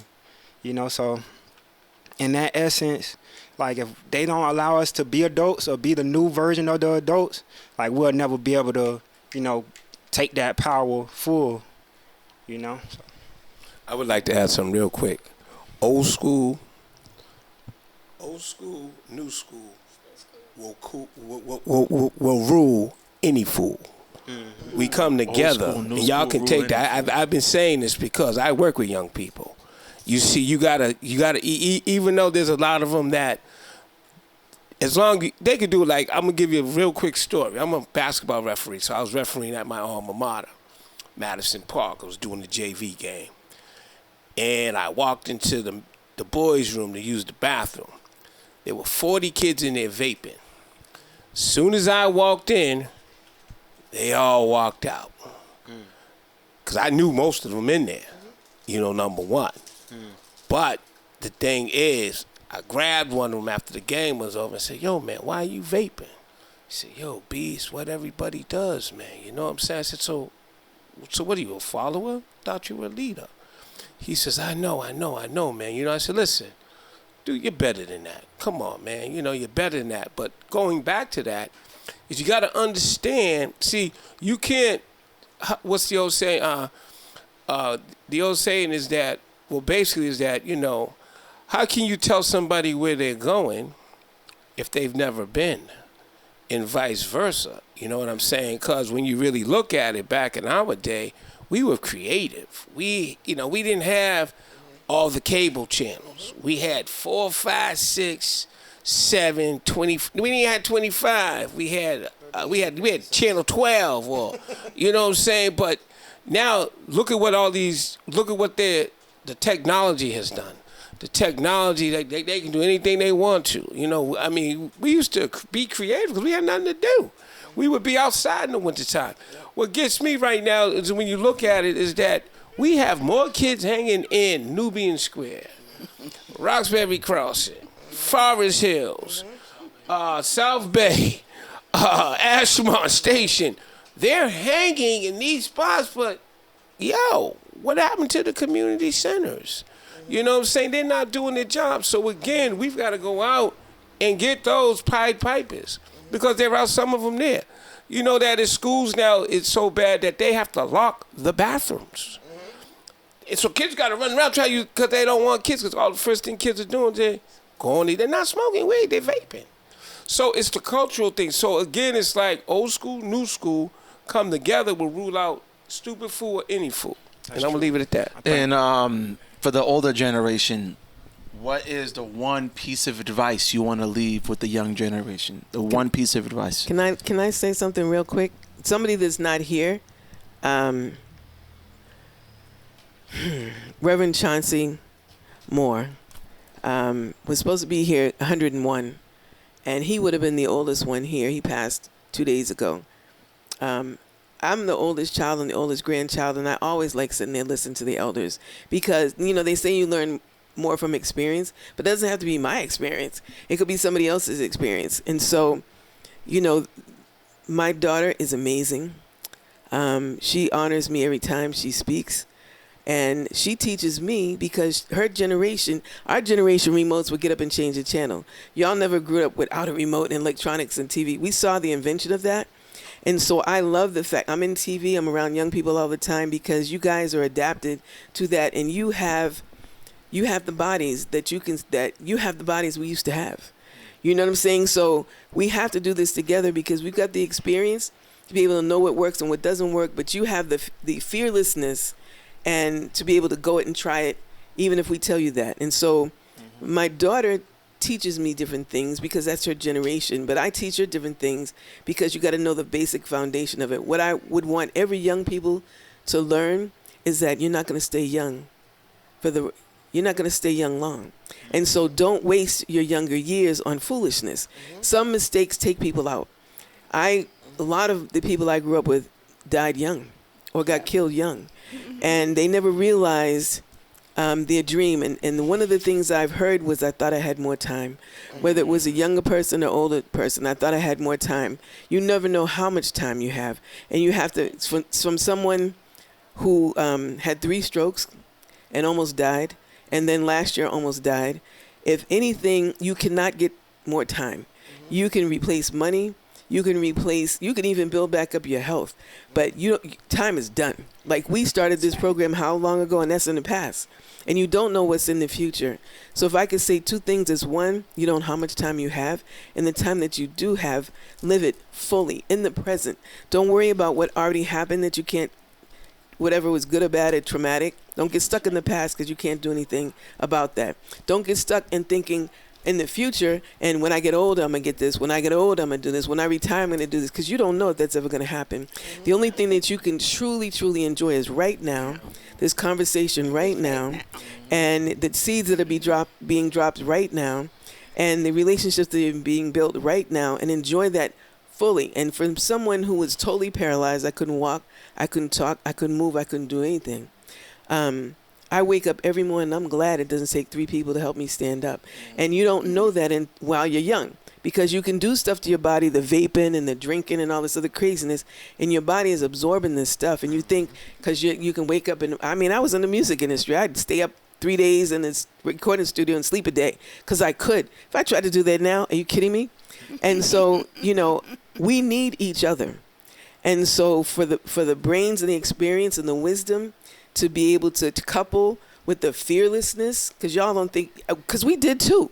We were young too. Every single generation, the younger generation rebelled against the people before them. I mean, I used to hear it. I had to walk 5 miles to get to school. Granddad, is it my problem I got a bus? I mean, seriously, you going to blame me for that? So every generation does that. But there's a beauty in youth. There's a beauty in being an elder. And right now, we're all young because ain't nobody 6 feet under. Like Pastor Chauncey Moore. He's now 6 feet under. He ain't gonna get no older than that. Yeah, rest in peace, Pastor. Rest in peace. One piece of advice, just one piece of advice you want to give to the young generation. Okay, is hope. Don't give up hope, because all of you have it within you to make change. And change is going to happen whether you want it to or not. Like you last year, you were 12. And you look back, and now you're 18. All of that, everything goes forward. Nothing goes backwards. Don't let anything go backwards, because what was good for me, what was good for Sharon, what was good for them, it's not going to be good for you. Because you could go into the internet and do 5 times things what I could do with a typewriter. So that this is one of the things that as young people you have to do. You just don't give up, and don't say don't let anybody tell you what you can't do.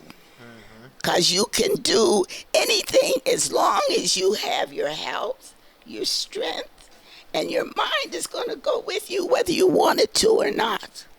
And so it's going to be up to you to make go whether it goes forward or not. And if you don't want to go forward, you can stay where you are. The rest of the world is going to go without you. Exactly.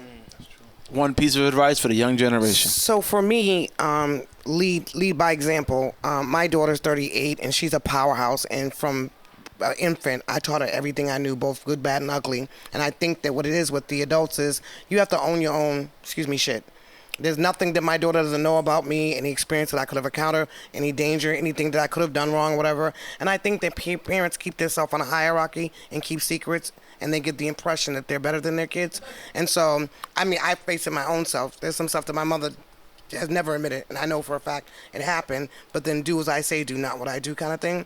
So I think that building that trust and respect. I mean, respect in itself, in the sense of no matter what happens, I got your back kind of thing. I'm real big on respect. My kids are going to always respect me as their mom. I'm not going to deal with this. You're not going to respect me too. You know, I respect you kind of stuff. I don't do that. I'm old school. But build the trust, build the allegiance. Let them know that if whatever happens, you're going to be there. I think that a lot of kids feel alienated. They feel abandoned. They feel like their parents just don't have their back or have their best interests at heart. And I think that for me, when I'm talking to other youth and I hear their stories, I just don't think parents have been honest with them as to how we got here. Like a lot of kids believe they have a sense of entitlement. Like, why am I washing the dishes? Why am I washing my sisters and brothers? Why don't I have money? A lot of kids have told me, where's my inheritance? I'm like, what inheritance? So I'm no Lily. So I think that they see their other friends and they're integrated now more so than we were, and they expect to live the life that they see other kids from other cultures and other races live, and they don't understand why we're so destitute. And I think that you have to be honest. I mean, like, there's a lot of secrets in the black community, a lot of things that hadn't been said. Thank God I have a grandmother who made sure I knew everything about my family so I can carry on the legacy. But believe in yourself and don't be a follower. I've never followed anybody. I've never been a follower a day in my life, probably because I'm a Taurus. I tell my daughter, don't be a flunky, have your own mind. It's okay to, interact with other people and hear other people's perspective. But the day that you give up your self integrity and follow somebody else could be to your detriment. And that's why I teach my kids. One piece of advice. And I would say, my grandmother gave me a saying. She said, if you can't be the leader, don't gallop with the gang. Exactly. I would say, take advantage of all the resources that are out there. That's the most important part, because you're gonna need them all because of the cost of living. Yes.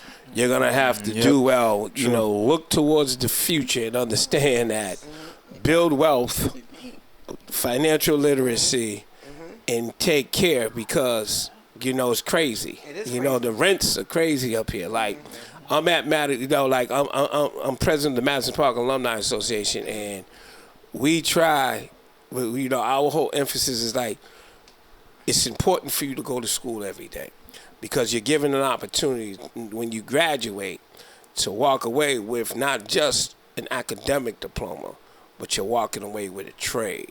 It's going to make you more marketable and able for you to either continue college or to go out, because you're going to need the rent. You're going to need the high salaries to pay for the rent and the cost of living in Boston. So you got to look at it like that. And also, don't be afraid to ask the elders.